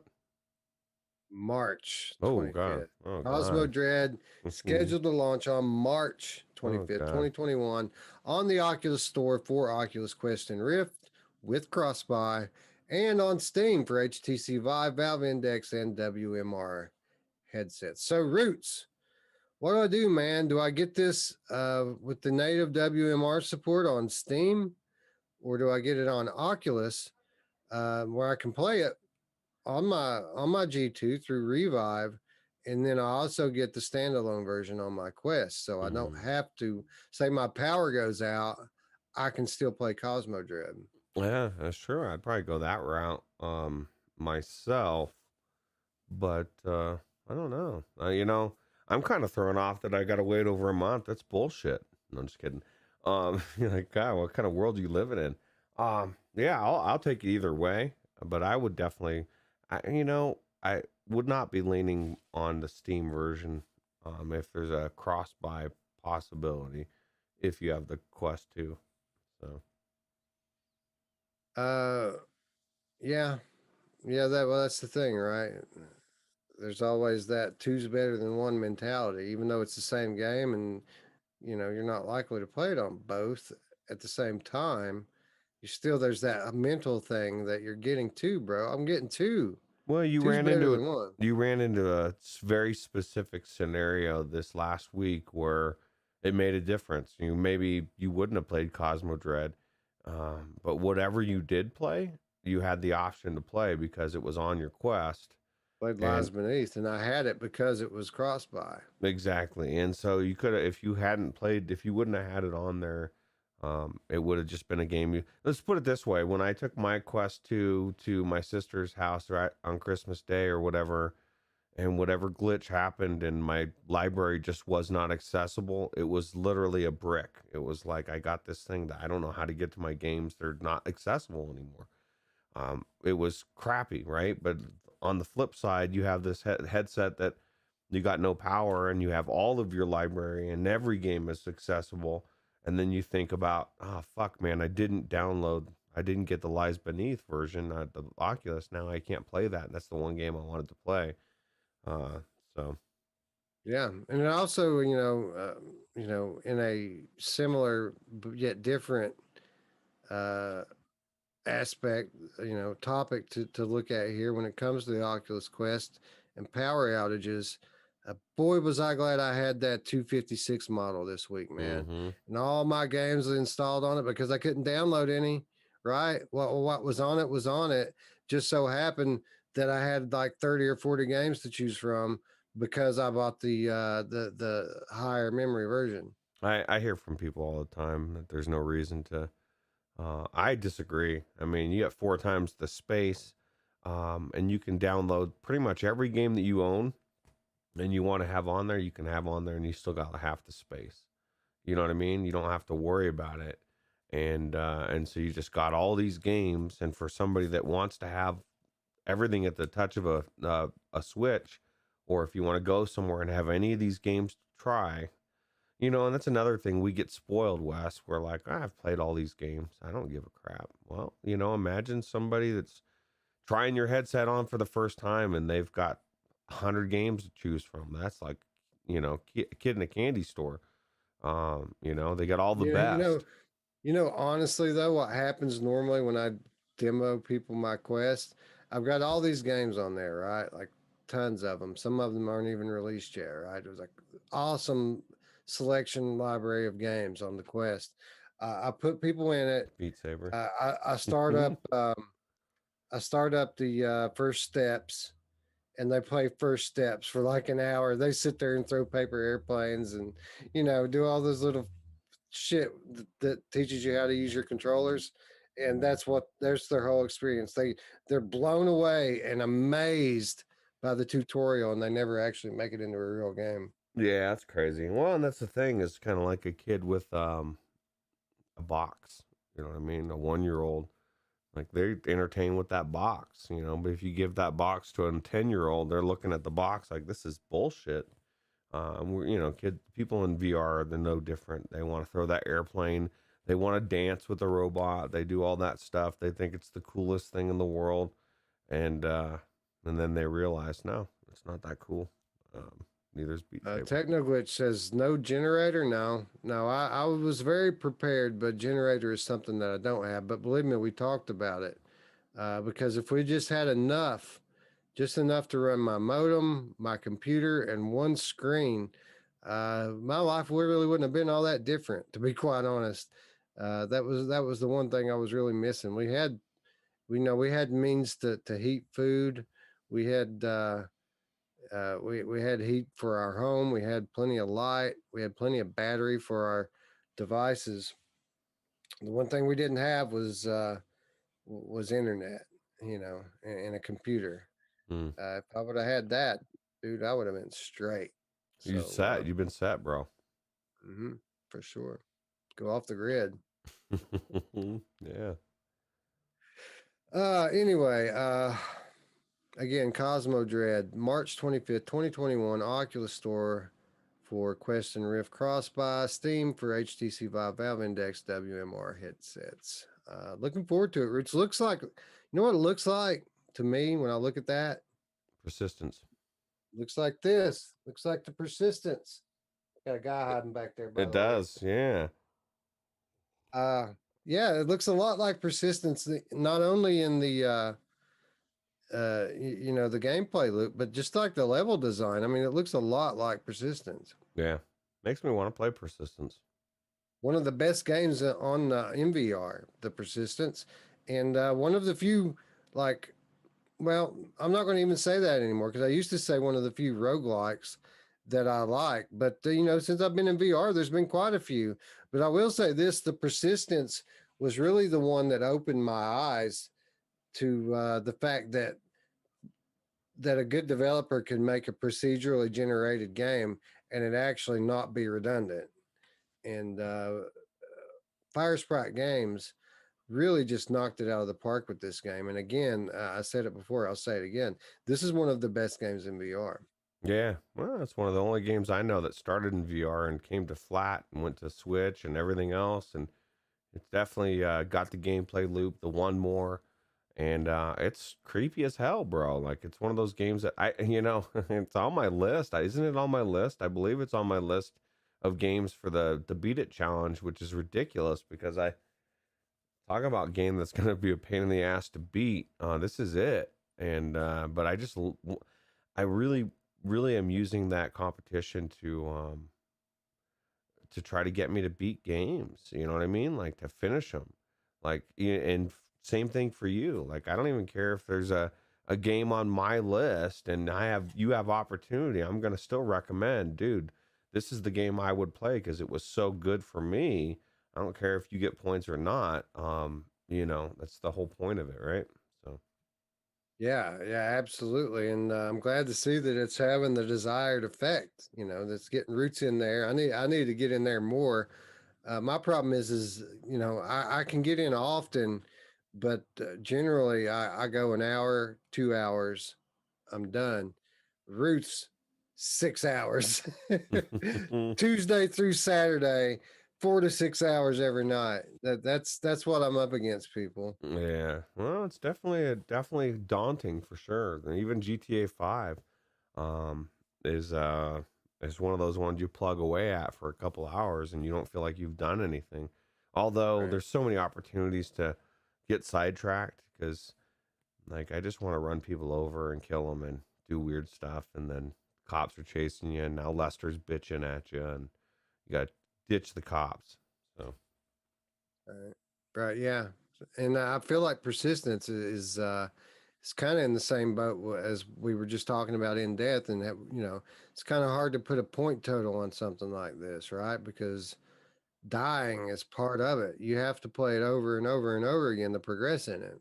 Yeah, yeah. And the more you play, the better you're going to get. The better your weapons. You're going to build up your stuff. That's the thing, man. It's like when you feel stronger after time, whether it be because you've skilled up on something or your weapons are stronger, it just makes you feel more badass, right? That's what I think this game does. You So, know what? I almost feel like we should make a new point tier for story-driven roguelites. And I don't know. We could either make it like a 20-point tier for these types of games, or we could just make it, um, we're recording the whole gameplay anyway. We could just, give it like a point per hour or something like that to it, mm, and tally it up at the end. I don't I, know. well, I don't like that idea because it'd be a lot of work to gauge for a game. But I definitely think we could have a scale for like these type of things that are more likely to take time. You know? Right, right. The repetitious games. I don't Yeah. know. Well, again, we'll talk about. We'll have an episode coming up soon that's dedicated to the competition, and we can discuss rule changes during that. Yeah. Absolutely. Paradise Decay says, I would love Lust from Beyond in Vortex because it's got a cool Geiger theme. I love H.R. Geiger, man. Uh, really wicked looking stuff. And well, I used to really be into it. I'm not so much anymore, but when I was a young man, I really was into a lot of Geiger stuff.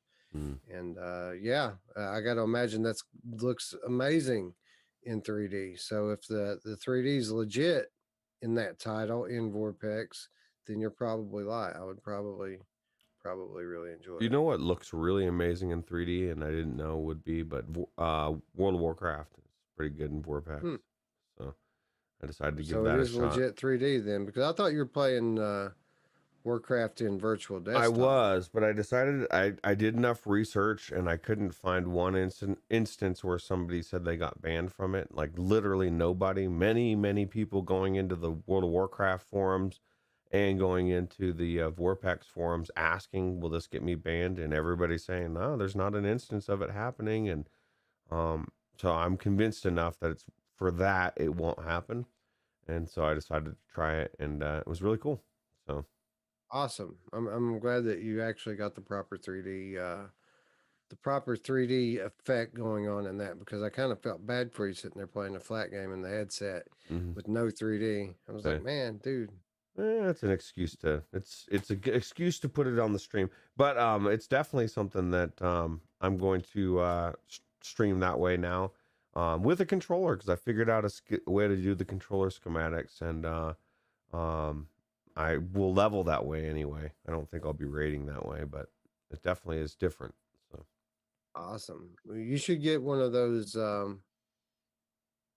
mappable controllers that have back buttons. So it's got like mm. extra buttons on it, and it's mappable so you can set it up however you want. And you probably would be pretty close if you had the right controller to being able to map all your functions. Well, and that's the thing is like there's so many because I'm a healer, and I like to use a lot of mods, and one of the mods where you can hover over like you got the whole grid of it's called grid actually I believe you got the whole grid of everybody in the raid and you just hover over whoever it is and you hit whatever button for the heal, and it gets so crazy that half the time I'm not even paying attention to what's going on the screen, dude. I'll tell you what, people don't look at what's going on, and it doesn't matter whether you're a tank, a DPS, a healer, but especially healers, because I'm looking at everybody's bars and stuff. But I'm also trying to not stand in stuff to die. You have a lot of stuff going on. It can get very crazy and fun. So Yeah. I got to imagine though, being immersed in VR helps you be a little more aware of stuff like that, right? yeah, absolutely. And usually what you get is I can't remember what the name of the mod is, but I will be downloading it again. But there's literally this mod West that makes the most annoying noises when you're standing and stuff that you'd have to be like just mentally messed up to not know. Like it's like it's like screaming shit at you. You're like, oh God, I Damn, need to I'm get out of there. thirsty. Yeah, exactly.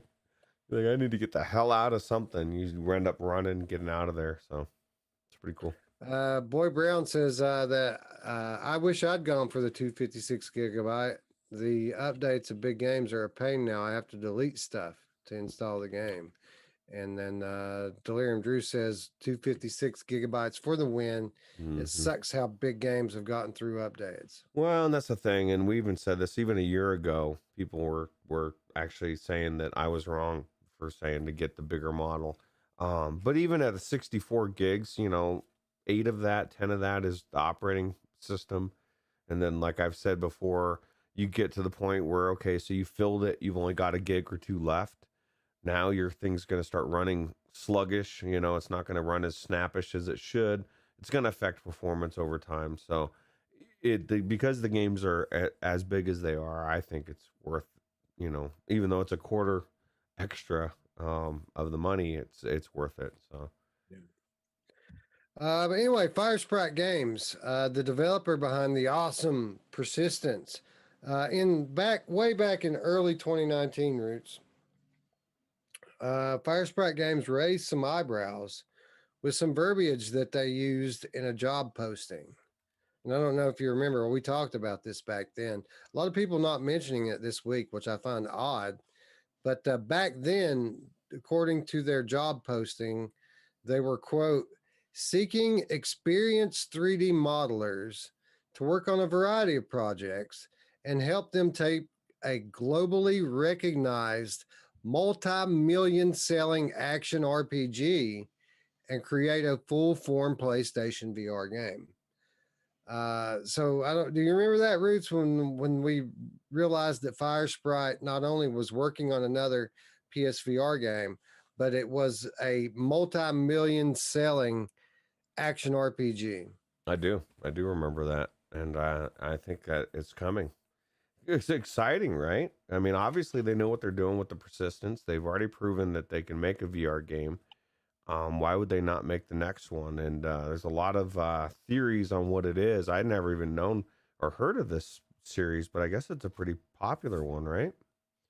Whatever that people theorize. I almost wanted to put it on a thumbnail, because that would definitely be clickbait. But yeah, well, I don't know. I mean, I've heard a few different theories on what this game might be. I'm not really sure what the leading theory is with it, actually. Yeah, I can't remember what the name of the game is now, but it looked like it was pretty popular. Horizon something or other. Oh yeah, Horizon Zero Dawn. We're fairly certain.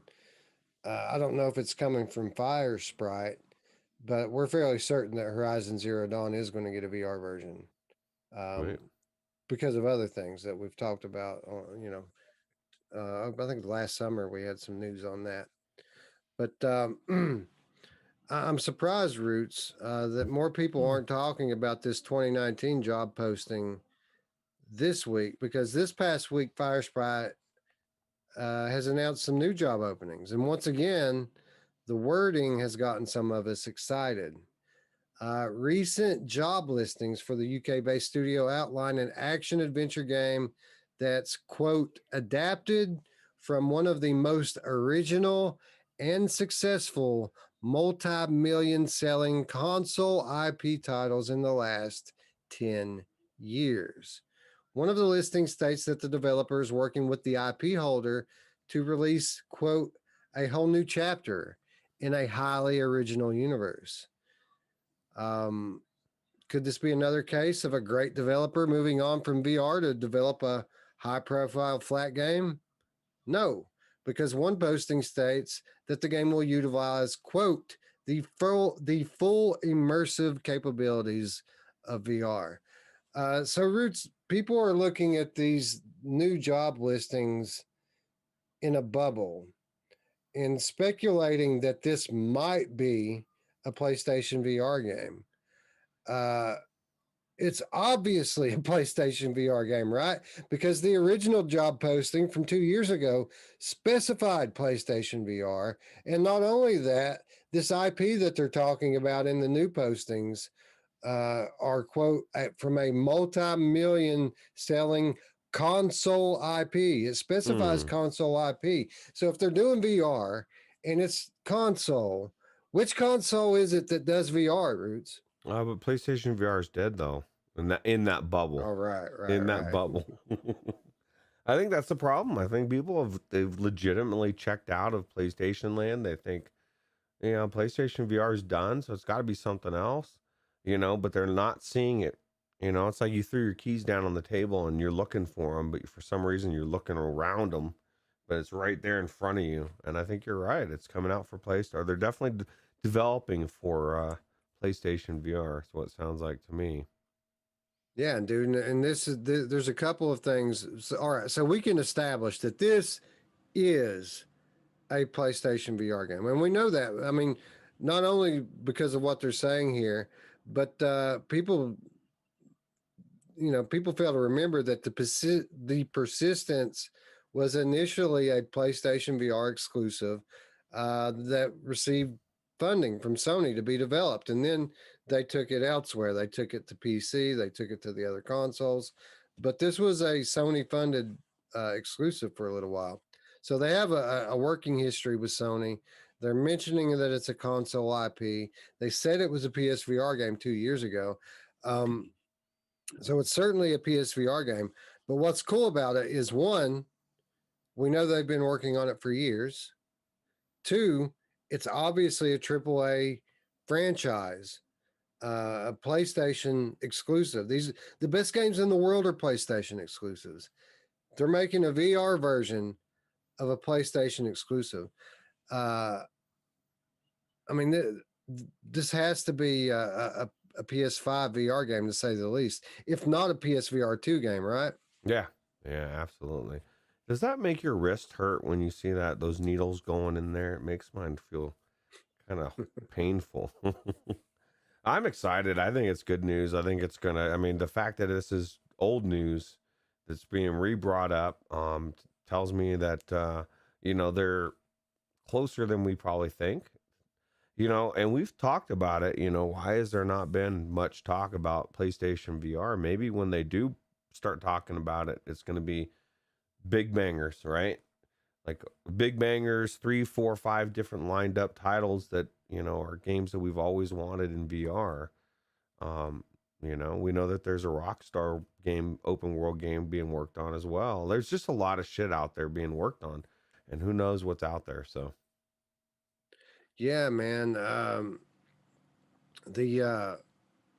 mean, I can't imagine. I mean, I guess it's possible. They have been working on this for years. This could be a PS4 VR game. It could be PSVR 1 VR game, but I feel like we're going to know soon. I feel like the dam's about to break with PSVR, and we're going to get some direction soon. There's going to be a state of play because we happen to know that they're sitting on some announcements, right? mm-hmm. They're letting these pull up. So either they're getting ready to announce PlayStation VR 2, or they're going to announce PS5 exclusives for PSVR 1. I feel like one or the other has to happen within the next few months. Yep. And I don't know. It's an exciting time, and people forget. All these people prematurely calling the PlayStation VR dead. They forget about stuff like this.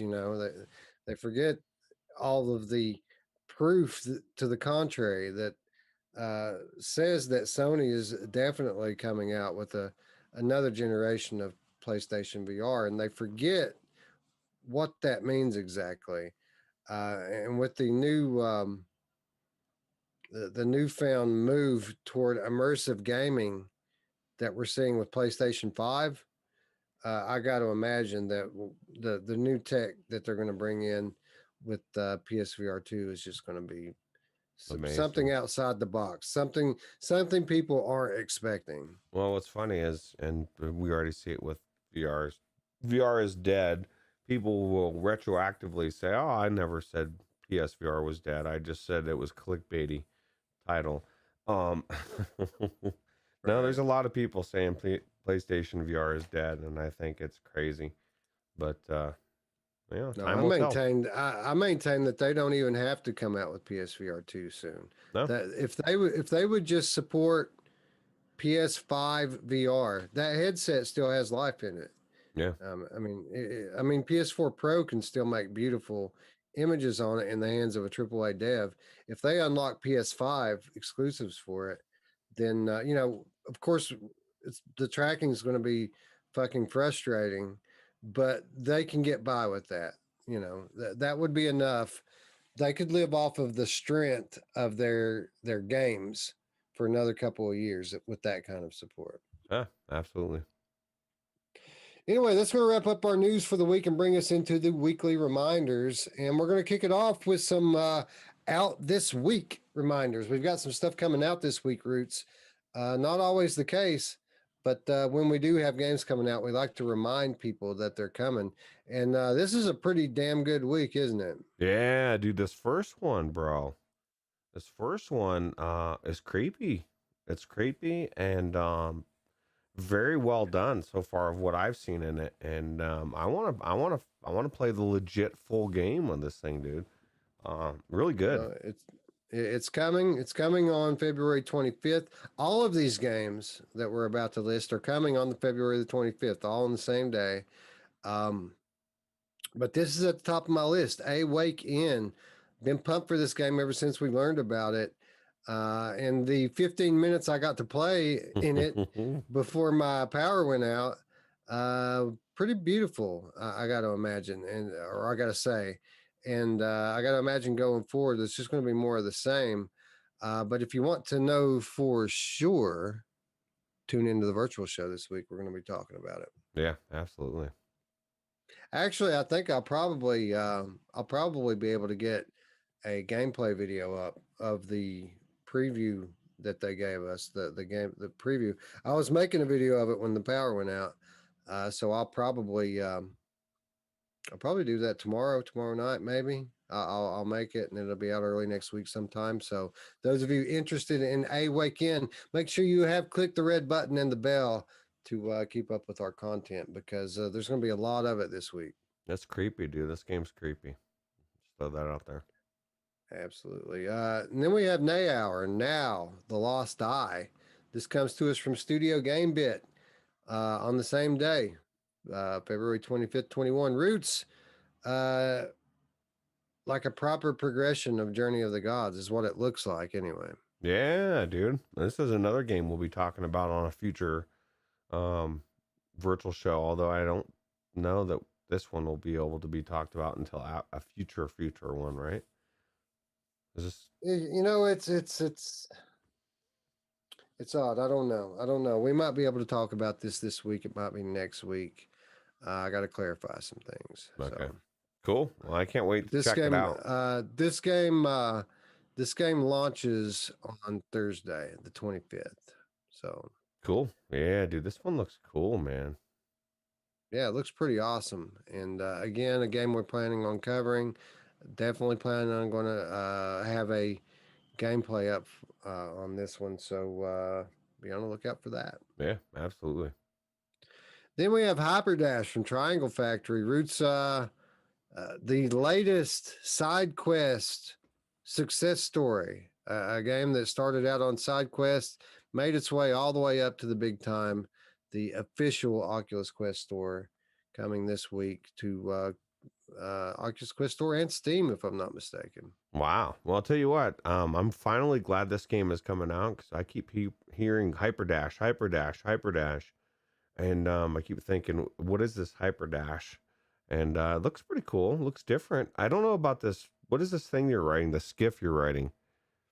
I have no idea, bro. I've never played this game. I know that it's Hyperdash. It's from Triangle Factory, and it comes out on Thursday. It looks like there's like skiffs and stuff. You know, that was one. It was very reminiscent to me of holding that swan, and what was that? The Scion's Babies version of the shooting. Yeah, Echo Combat. Yeah, and I we'll see how it is. I'm not a big fan of. I got to guard something. I want to run around and I want to dash. I want to hyper dash around and kill some people. So, yeah, I look at this and it looks pretty cool. But honestly, when I look at this type of shooter, I want to try Solaris. To be quite honest, bro, this looks pretty cool too. But if we're talking these Tron like fast paced shooters, I think Solaris looks pretty good, Yeah, honestly. yeah. There's a lot of games But who like this. knows? We'll see. Yeah, there's a few. There's a few, and I don't know. It could be fun. People are saying it's fun, and I trust their opinion, so it probably is. Yeah, but was it fun because it was free on Side Quest? Was it free? Right. I don't know. I don't know if it was free or not. Yeah, a lot of times that's why people play a lot of games, including Fortnite, because it was free, right? So Yeah, exactly. Yeah, is this really a lot better than Rec Room? I don't know, bro. yeah, that's the thing to hold it up to, right? So yeah. Jupiter Grad coming to PlayStation VR finally, Roots. finally, They've been waiting on this one, and rightfully so. This game comes to us from Game Dust again on the 25th, Thursday. So PC and Quest not making out with all the goodies on Thursday. PlayStation gets something cool too. yeah. I'll tell you what, I can without even trying it on the PlayStation, I can tell you this is hands down one of the best, if not the best, platformer of this type in VR. Because I don't think there's anything like it. You know. Yeah, that's the thing. Is that it might be the only platformer of this type in VR. It's got the old school platforming mechanics, but it's a first person VR game instead of a third person flat game. Yeah. It's very interesting. It's got good humor. It runs smooth, and it's identical on the Oculus Quest to the PC version. So I got to imagine that the PlayStation VR version is going to be no different. And I got to imagine that move controllers. I mean, look at your hands, dude. Move controllers are going to be perfect for this. Yeah, dude, this is gonna be good. It's good because it just the mechanics feel good. It feels right. It just to me this is a must own game on any VR platform. It's just really good. So Yeah, it's an awesome game. I really wish there was more of it, and that's selfishly because now there's 50 levels and a new time attack mode with with a bunch more levels.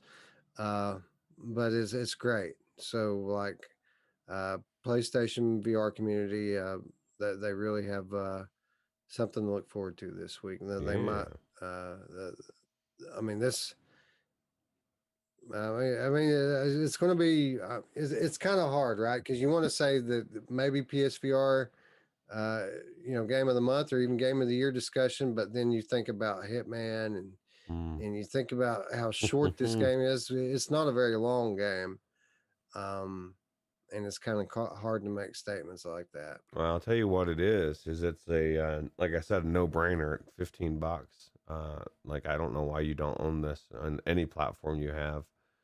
Yeah, and I'll be interested to see if it's 15 or 20 for PlayStation. Oh, that's right. Because I know sometimes PlayStation gets that tax going on in there, that Sony tax. So well, it's worth it could be $20. 20, and even if it is 20, it's worth $20. It's Hell yeah, dude. Yeah, it's worth the cost of a couple Starbucks lattes, right? Or in my case, yeah, 3. for sure.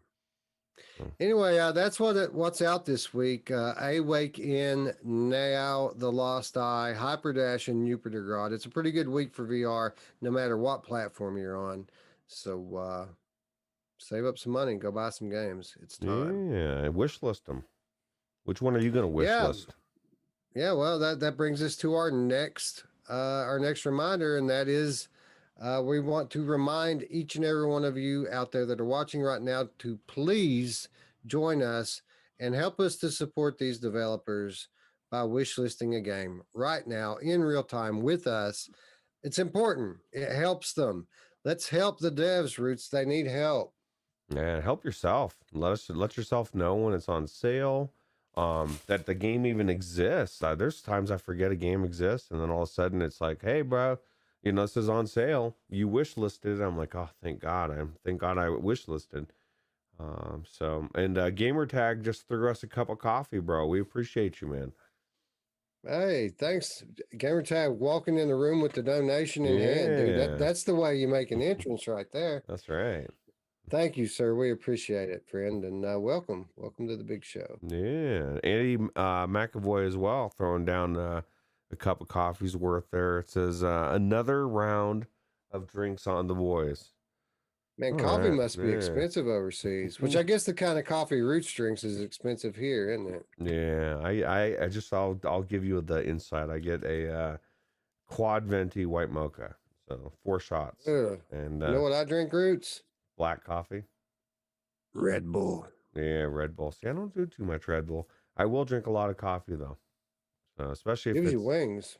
it does give you wings. Well, see, this is my thing, especially like if I got to get up early in the morning. I look forward to that warmth, the sipping, the ritual of it. So it's good. What is it that you drink, Roots? Quad venti white mocha. Quad venti white mocha. They say the best part of waking up is the quad venti white mocha in your cup. Yeah, that's right. It's expensive too. All right, so what are we going to wish list this week, man? What we've got Wizards Dark Times, which we already have in our library, but it's coming to Quest, and I do want to try it out on Quest, right? I mean, Yeah. especially if we're going to be playing like multiplayer arena stuff on it. It'd be nice to have it on the wireless. Cosmo Dread wouldn't it? is a good one to wish list as well. Yeah, I wonder if I have to re-wish list it now that they've changed the name. Probably. It's a good question.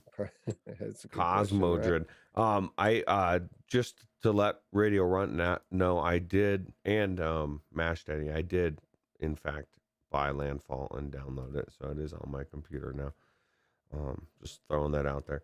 Okay, let me see. You know what we could do? I know what I'm going to do. I'm going to go onto the PSN network, and I'm going to wishlist Jupiter God. I don't see Cosmo Dread on here. I know Cosmophobia was on there because I already wishlisted. Oh, this is on the Oculus store though. Oh, Oculus store. I don't know about that. Yeah, I'll have to look up. I'll have to look So it up. I'm going to go to PSN. I'm going to help out Game Desk this week by wishlisting Jupiter God if it's already listed on here. Hopefully it is. Cosmo Dread is on there, and I've already wishlisted it, so they've carried over the wish lists. What about Hyperdash, Roots? Hyperdash. I don't know. That's a good question. Hyperdash. It is on here. It is not on my wish list, but it will be now. There you go. Yeah, it says Q1 2021. They are not incorrect. Yeah, that's right. And you see now you're helping Triangle Factory by raising their profile on Steam for their game. Yeah, we just did it. We did it, Wes. We did it. We did it. We did it. Oh, Onakazi says PSVR is not dead because it has Moose Life on it now. That's very true. That's true. Well, I'll tell you what. Moose Life is one of my games I picked on my Loof games list that for the coming up sales. Yeah, well, I put it on there even though it's not on sale, but I just thought that it was such a steal at its normal price. It's a killer deal. The fact that it launched on the PlayStation VR last week, I feel like people need to know that. That's true. That's true. Well, anyway, yeah, let's move on to free stuff and killer deals for this week, and start off the way we always do by reminding you of your PlayStation Plus membership. Free games for February. Awesome month, February. Concrete Genie is free, complete with its very limited PlayStation VR mode. Control Ultimate Edition is free for PlayStation 4 and for PlayStation 5, which is where I'm going to be playing it very soon. And then Destruction All-Stars, which is a PlayStation 5 exclusive that just came out, is free on PlayStation Plus. So 3 awesome games, 2 PS4 titles, 2 PS5 titles. You're getting your money's worth this month. I love free, Wes. It's my favorite. Delirium Drew says, you know what's better than Jupiter God? To the Top. You know, I would agree with that. To the Top is an underrated game. It's one of the best games in VR. Yeah. Yeah, Jupiter God reminds me a lot of To the Top. It's just got a little bit more thinking as far as like, it's more of a puzzler than To the Top. You know what I mean? Exactly. But definitely very To the Top feelings. It is very, very true. So You get very high into the top. You go high and far into the top, and then there's more levels. There's a lot more gameplay, and there's multiplayer. yeah, So it's crazy, but it's not a game. that's not going to tech demo. Yeah. Gamertag agrees with us. He says the multiplayer is savage. Absolutely. Even though I never can quite figure out what we're supposed to be doing, I can tell that there's some kind of game going on here in the multiplayer when we just want to climb, right? So, I'll have somebody in there with me, and then like players will phase into our game and start competing with us, but we don't really know what we're supposed to be doing because there's like a goal, and it's weird. It is weird. There's no tutorial really explaining the rules either that I could find, at least back then. Well, and when we went in, it was just like, this is the level you're doing. Like, you don't selecting, you're just going to multiplayer. Here you are, figure it out, go. And we're like, oh shit, let me go. Gamertag, what I'm wondering if now that App Lab is open and App Lab gives these developers access to the Oculus backend services, I'm wondering if To The Top will bring their full Quest version on the App Lab and make the multiplayer active. You can buy the Quest version of To The Top on Itch.io and SideQuest right now, but they had to remove the multiplayer out of it because they didn't have access to the Oculus backend. Now they have access to it, right? So I'm wondering if they're going to come to App Lab, reinstate the original version with the multiplayer. I sent them a message and asked them this question. They did not respond. And at the same time, I also sent some questions to the people at SideQuest who did not respond. And then they went on to your show the very next week. So I'm wondering if you could do the same thing with To The Top people that you did with the SideQuest people and bring my question to them. Are they coming to App Lab? I want to know. That would be nice. For sure. He says they'll do that, I'm sure. He'll ask Dan. See, he knows the dude's name. Yeah. I just know him as To The Top guys. He knows it's Dan. Yeah. We know To The Top. All right. Yeah, I think so. I mean, I gotta think that they're a little bit spiteful of Oculus because Oculus kind of shit on them, and Jason Rubin specifically didn't really want to give them the time of day when they approached him in person. So I got to imagine that they're hesitant to go and support anything that Oculus is trying to do, but at the same time, money talks, right? So there it is. Go get it. Yeah, well, that's true. Money does talk, and you gotta hope and pray, I guess. Trevor Mitchell coming through with a $10 donation says, "Great job. Try that white chocolate mocha Roots." Oh wow, that sounds good. White chocolate mocha. Wow. I like white chocolate. We used to make a white chocolate latte, frozen iced coffee. Yeah, I question somebody's soul. You want iced coffee? Like what? Like iced coffee is good, dude. Well, it is better. It's better than It's blended though. I'm not talking about putting ice in the coffee. Right. I'm talking about putting about this much coffee in a cup full of ice, put some milk in there, and then like a bunch of sugar and flavoring, and then blending it up to like a milkshake. How about a frappuccino from McDonald's with the with the roaches in the frappuccino machine? It's white trash drink, Roots. I'm not drinking that stuff. Unless you, one of you viewers out there, likes that stuff. That's good. Then it's good. Yeah. Yeah. I'm lying. I've never tried it. I don't know if it's any good. The only reason I was talking about the iced coffee is because I used to own and operate a restaurant, and this is one of the things we made. So. Oh, wow. I want to go to your restaurant. Yeah, it's gone. We sold it to a catering company, but it was good. Yeah, it's good while it lasted. Yeah. Anyway, thank you, Trevor, for the $10 donation. That's super awesome, man. People keep coming through with these donations. It's blowing my mind. I really appreciate it. We'll have some toys soon enough. We'll be able to get a vest or something. We don't have as I was thinking about all the stuff that all these people are getting. Like I got my mod mic yesterday, but I paid for it. So the things that you would like us to try, we can actually get access to, right? So, Yep. Now, you know what I'm gonna buy with all this money, Roots? new house. Upvotes and Oh, likes. oh yeah, that's a good idea. It's the way to the top. It's been proven. Yeah. We will have passed Paradise Decay by this time next year. Oh, never mind. I didn't say that. Let's talk about PlayStation Network, Roots.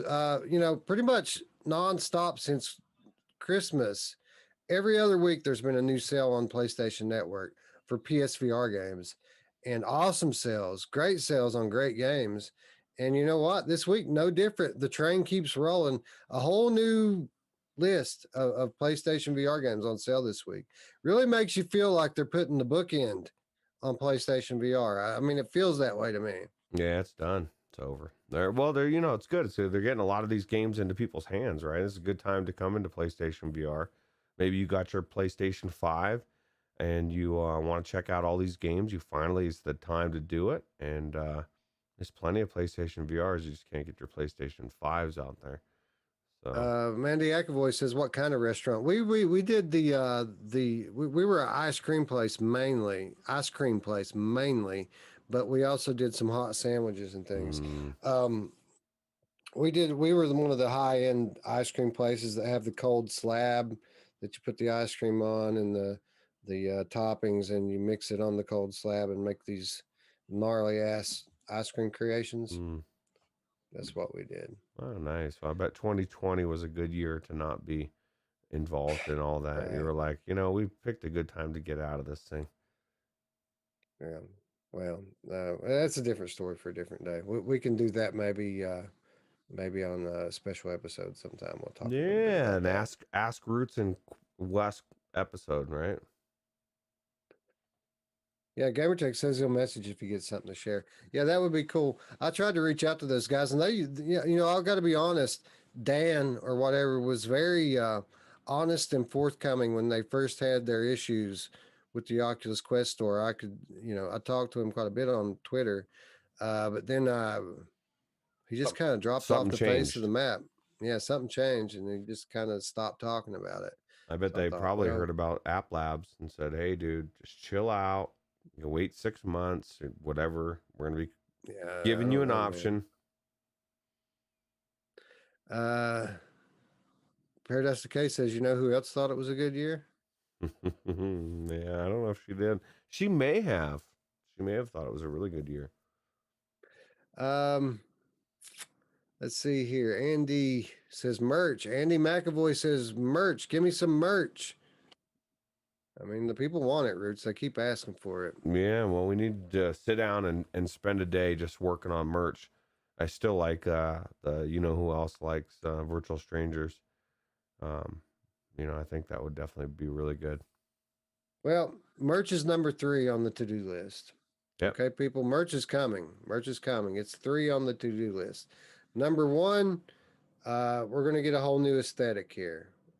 New logos, new intros, outros, the whole bang. We're gonna make over the look. We've had this for 2 years. We were rank amateurs when we come up with this stuff. It's time for a new look, and we're gonna get that. Number 2 on the list, new content. There's a new content concept that I've worked out. You guys are gonna dig this. It's gonna be good. But it's something that takes some preparation. It's something I'm going to need help for, and we're working on it.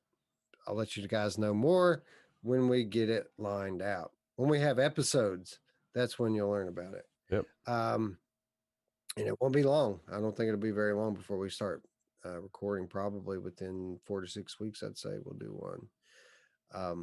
But that's coming up. Still lining that one up. Then 3. Merch. After we get the new look and the new episodes, then comes the merch, and we'll really put some creative focus into the merch, and I don't know what it's going to be, but I know it'll be awesome. So just stay tuned. You guys know what to do. Yep. Click the things, and in the infamous words of Radio Runt Landfall. I don't know why that means anything, but Apparently, that's the key word of the day. See, PD says he wants, you know who else loves VR? My mom. See, I was just going to do, you know who else has this shirt? And then just leave it. Everybody knows it's my mom, right?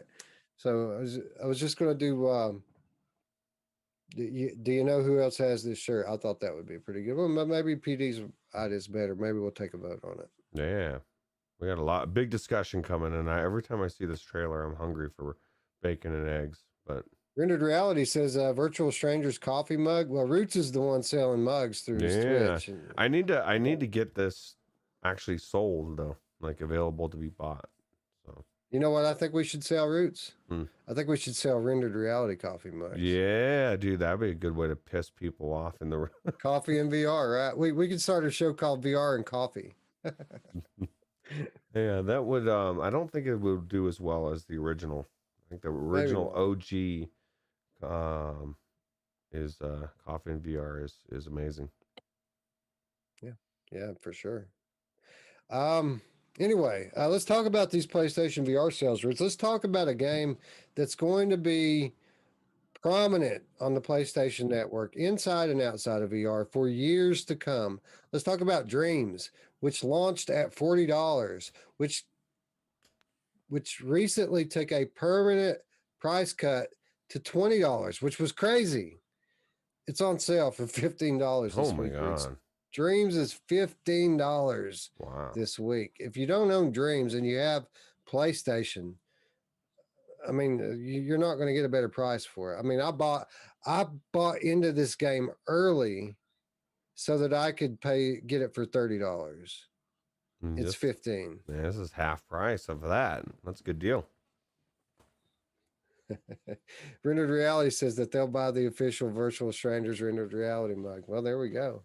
That would be weird. You could have like Rendered Reality coffee and VR with Roots. Thumbs up. People would be so confused. Like, what is happening? Like, Gorn, a popular one, no matter what platform you're on. Also $15. PSVR community overly excited for this game. If you haven't broke your TV yet in VR, this is the game to do it. Let's do it. Well, the good thing about it is those balls. These are kind of soft, so they're not like the Oculus controllers and go right through your TV. Man, you know who else like softballs? My mom. Yeah, a lot of people like the shape of this controller too. You know, these came just one in a pack. You didn't buy them by pair. It was just one. And I always like to refer to that as the Headmaster pack. I'll tell you, they are definitely amazing controllers, and I think they should stick with them forever. Never upgrade them. They're amazing for the time that they came out. They came out friggin' 2014 or something like that. That's true. Way ahead of their time. Yeah.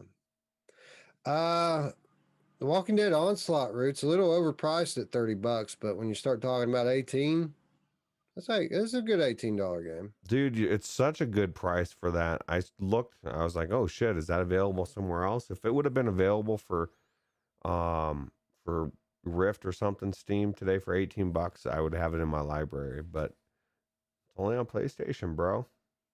It's Servio's game. It'll be on Infinity before you know it. It's true. I should just wait for that, right? Yeah, probably. Or there'll be there's already the ripoff version, right? What was it called? It wasn't The Walking Dead. It was like I don't remember. It was something very similar to that. The Strolling Undead. No, I don't know, man. Yeah. Like I love those titles though. They're close enough to know what they're a knockoff of. And you know, with this title, the knockoff is very possible. It could be better. It could actually be better. So, I don't know. This looks like it could be for $18. It would definitely be worth it for sure. You know, it would be better if it had co-op. Yeah, it's true. And, you know, I think Servios needs to spend a lot of money in putting co-op in this game. You know what has co-op roots? Arizona Sunshine has co-op. And it's fully fledged. And it's way better than I remembered anyway. Yeah. Arizona Sunshine is still a fun game. It's a lot of fun with a friend. and it's $10 on the PlayStation Network this week. Oh, wow, $10. That's a Oh, no-brainer. you want the deluxe edition, you say, with all the DLC? We'll add $1 to it. For $11, you can get the deluxe edition with all the DLC. Now, let me ask you this, Wes, because this has happened to me. You buy the $10 version, you don't know. Can you buy the DLC for $1, or are you fucked? You're fucked. I mean, they do put it on sale. You could probably get them for $1 each. Because I like the way that when Steam, or you know what I mean, like if you own the game or Oculus, it dings it. You know, it's like, okay, you already own this one of that. It's going to be this much. It should give you the option. You know, I told you about Pinball FX, how I bought it one time, and then I went to I realized I should have got the upgraded version with the DLC, which I didn't, and then there was no way to get the DLC for cheaper, and so you kind of got screwed. And hopefully that, you know, I mean, just spend the $1 up front. Don't screw yourself, I guess, is the moral of my story. And because the DLC is worth the money. I mean, the one we played was pretty fun, and then there was the newer ones even longer than that one. Even though I think the one that the Dead Man DLC is the best DLC for it, but the newer one is longer, but it felt a little less polished in my opinion. $1 though. Yeah, $1. Yeah. $1, Bob. Yep. Who doesn't have $1? Never mind. Killing Floor Incursion, another great co-op zombie game. Recently beat this game with my daughter. A lot of fun. Did you record it? PlayStation VR, $8. No, I did not record it. If you recorded it, you could have put it on your channel. Got some points. True. We could just beat it again. It's true. It's true. Killing Floor Incursion is a great high quality VR game. Even today, it holds up. $8. Unlike Arizona Sunshine, I mean, this is a really good looking visual game. I mean, it's a good looking zombie shooter, and melee too in this one is pretty legit. You can cut zombies' arms off and beat them to death with their own arms. Well, who doesn't want to beat a zombie with their own arm? Paradise Decay asks if it's Vorpex or Helix Vision. I'm playing World of Warcraft, and it's Vorpex. Very good updated thing, you know, custom thing that you can download. So Rendered Reality says that Fanatical has another awesome VR bundle going on right now. So let's there is actually, somebody posted it in the Discord, and there's quite a few games on there that people were saying if you don't own these games, you know, like I think $5, $6, you can get a couple, $10 or $9 for 2 and 16 for 3 or 6 or something. I don't know. It's crazy. 2, 4, and 6, right? Something like that. Is it the build your own ultimate VR bundle? Yeah. It's like $5.99 for one, I think, and $8.99 for the second pack, and then $16.99 or something for the 6-pack. Yeah, so you can get 2 for $8.99. You can get 4 for $16.99, or 6 for 23. 6 for $22.99. So $23. So just less than $4 each. No matter which way you slice it. Right around $4, no matter which way you go with it. Yeah, legit games here. Swords of Gargantua, Bridge Crew, Pixel Ripped, Ultra Wings, Space Junkies, Pinball Effects. I mean, yeah, Transference, Atex Cybernetic. There's some good games in here. Yep. Yeah, if you don't own those games, they're almost all worth playing. Yeah, and Swords of Gargantua was actually a newer release. You know, most of these are old games that go on sale a lot, but I mean, they're good games. So. Yep, absolutely. Anyway, yeah, pretty decent bundle there. Back to the PlayStation Network though, and we are to Moose Life, which is not on sale, but it's definitely worth the $12.49 that they're asking for it on the PlayStation Network. And I just wanted to put this on here so that people who have PlayStation VR know that this game is on there. If you like Polybius, you'll like Moose Life. If you've never played Polybius, go buy Polybius. That's one of my favorite games in VR. It's amazing. $12.50, bro. Doesn't even need to be on sale at that price, right? Oh, but you know what is on sale at that price? Hmm. Aspire One, Oh wow. which again, pretty good price for a game like that. A fairly recent release, one of the better stealth games in VR. $12. Yeah, it's a good deal. Witching Tower, $7. Solid Gen 1 VR game. Was still pretty to this day, and $7. Yeah, good deal. Apex Construct is $5. Now, you know, some people like this game, some people don't. I do. I think this is a fun game, and it's good no matter what platform you play it on, including PlayStation. Yeah, absolutely. And then Torn. Torn is an interesting one. People seem to play the first 5 or 6 hours of Torn and loving it, and then people's opinions seem to change the deeper they get into it. It's too long. $10 for Torn. I think is a pretty good price for it, but I haven't played it to this. You know, I haven't finished it. I think if I finish it, it's going to ruin it. So I'm just going to let it be. Torn, I think the problem with Torn is people. It's one of those games where, you know how there's certain games you play that if you take too much time in between, you fuck yourself. Like, you know what I mean? Oh, I'm going to go something else for a couple weeks. I come back and I'm like, what is happening? Like the puzzles are so intricate. And if you like, you're moving all these things around, you forget what you're supposed to do. At least that's what happened to me. And it was about the 5 or 6 hour mark. I heard the story was pretty cool. You know, that mansion's amazing to check out, and the puzzles are cool.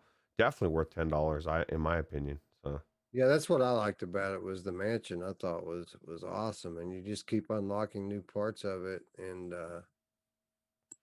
yeah, I mean it's worth the $10 just to experience that, right? yep, yeah. Just don't give up. Don't take time off, and if you do, expect to start over. That's my advice.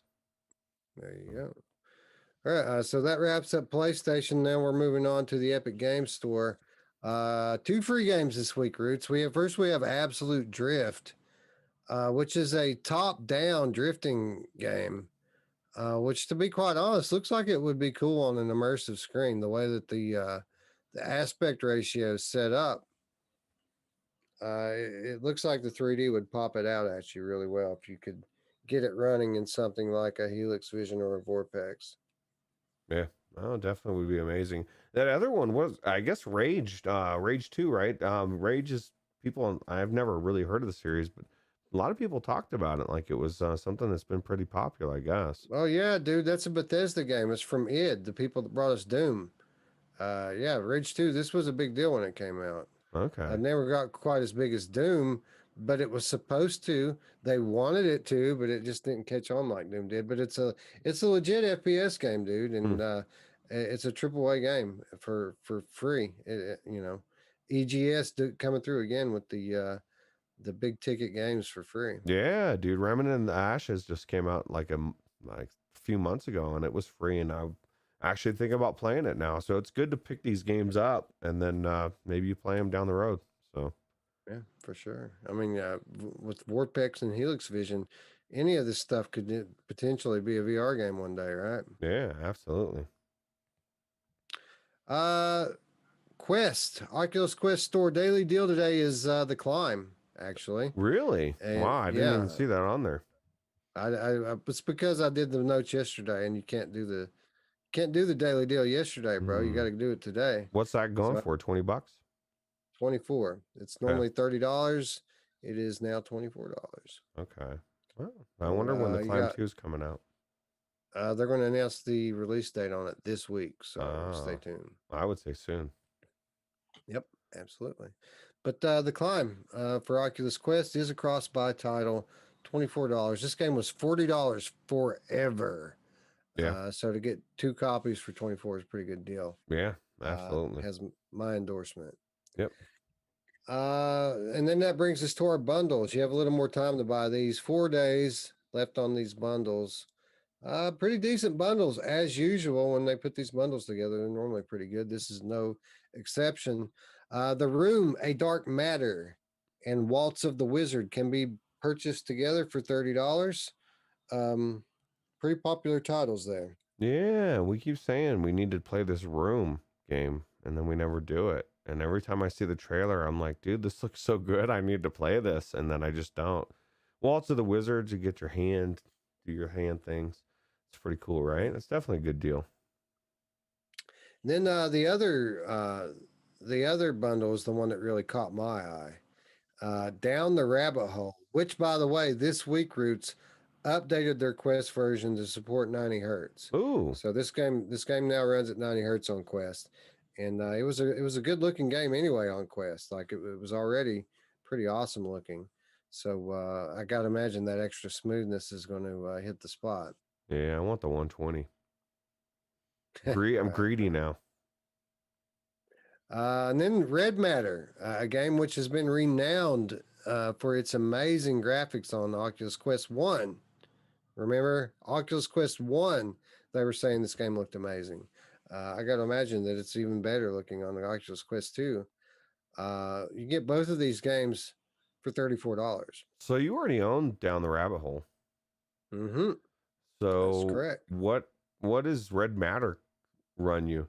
Because I know you've got to be eyeing it, because that's one of those things where we're like, man, I want to see my what. cart. Did I you had really? it in my cart yesterday. I just haven't pressed buy on it yet. But yeah, because I mean, I've wanted this game since it was released because I want to see this amazing graphics job that they did right on the Quest. But the fact of the matter remains that this is in our. Well, wait a minute. This was in our shared Oculus library, right? Our Rift. Isn't that how I played this before? Wasn't it on Oculus Rift? Probably. I think that's how I own it. So Right, but we're not doing that anymore, right? We're right, not sharing our Oculus accounts because they merged up with Facebook, right. and we're afraid of them. So I might have the excuse I need to rebuy Red Matter. That's true. So You need to, and it's on sale, bro. $19 if you already have Down the Rabbit Hole. Red Matter is $19. I just hate to reward these people for not supporting cross-buy. It's like That's the reason why I haven't bought Moss, because I'm going to pay $30 for Moss on Quest after I have it on the PlayStation VR and Steam. yeah, it's not worth it.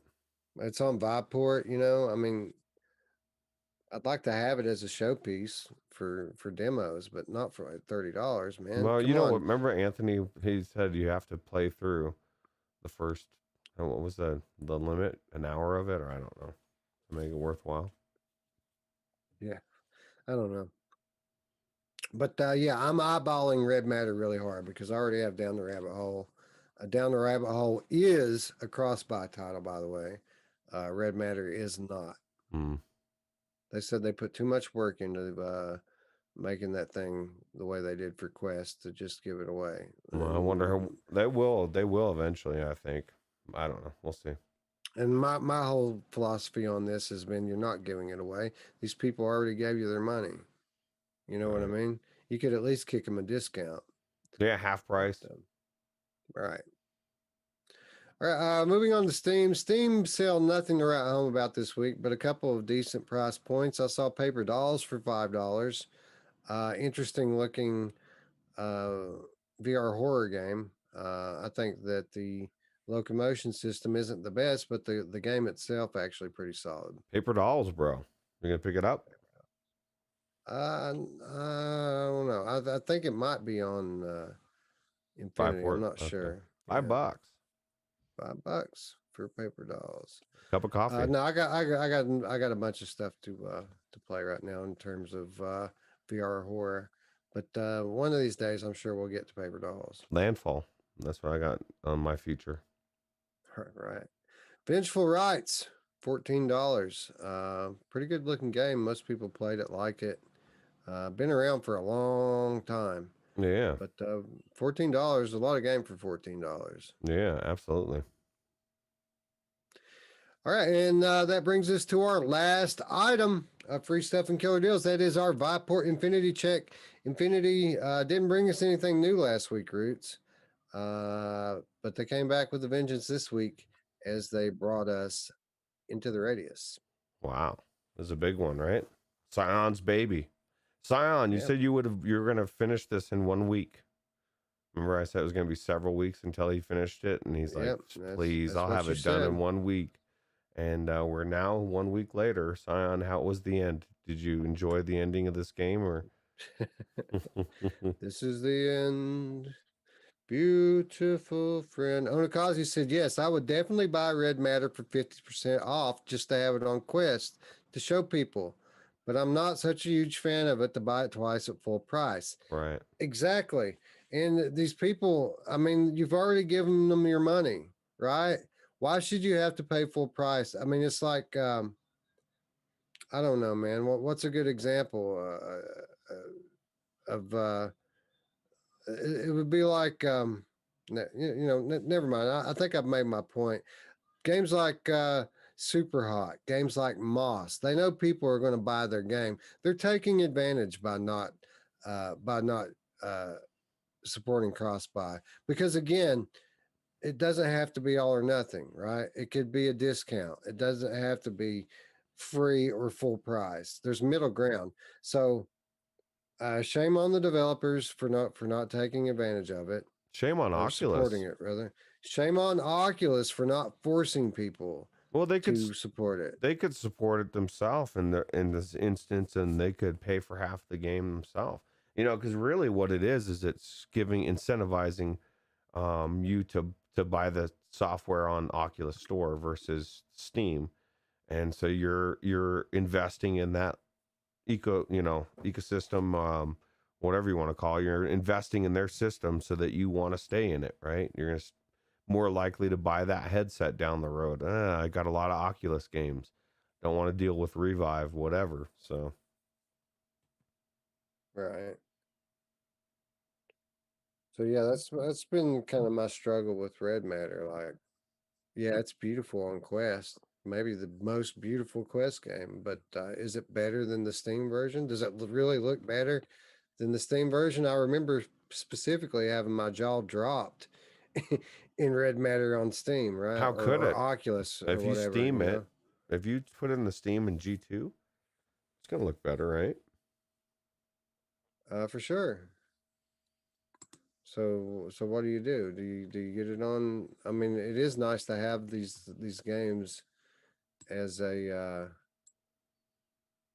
I don't think as a anybody's standalone. I don't think anybody's going to notice outside of you going in and saying, "Wow, this is an amazing. This is what your $20 is going to get you." You're going to go in for about 20 minutes, 15 minutes to look around and say, "Wow, this is amazing," and then you're never going to touch it again.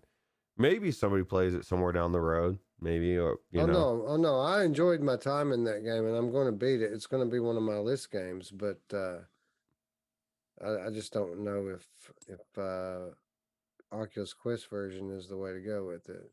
well, if you don't have it already, yeah, sure. Well, that's the thing, right?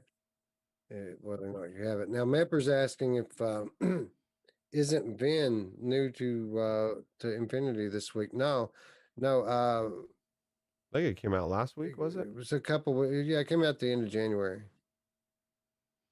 Definitely a So good yeah, game. it's been out a little while. It's a great game. It's definitely a great game.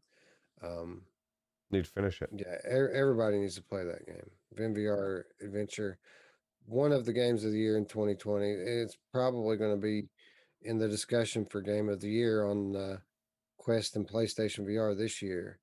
Um, maybe arguably one of the best platformers in VR. I mean, it's just Vin and Astrobot, nothing else on that level. So, Yep.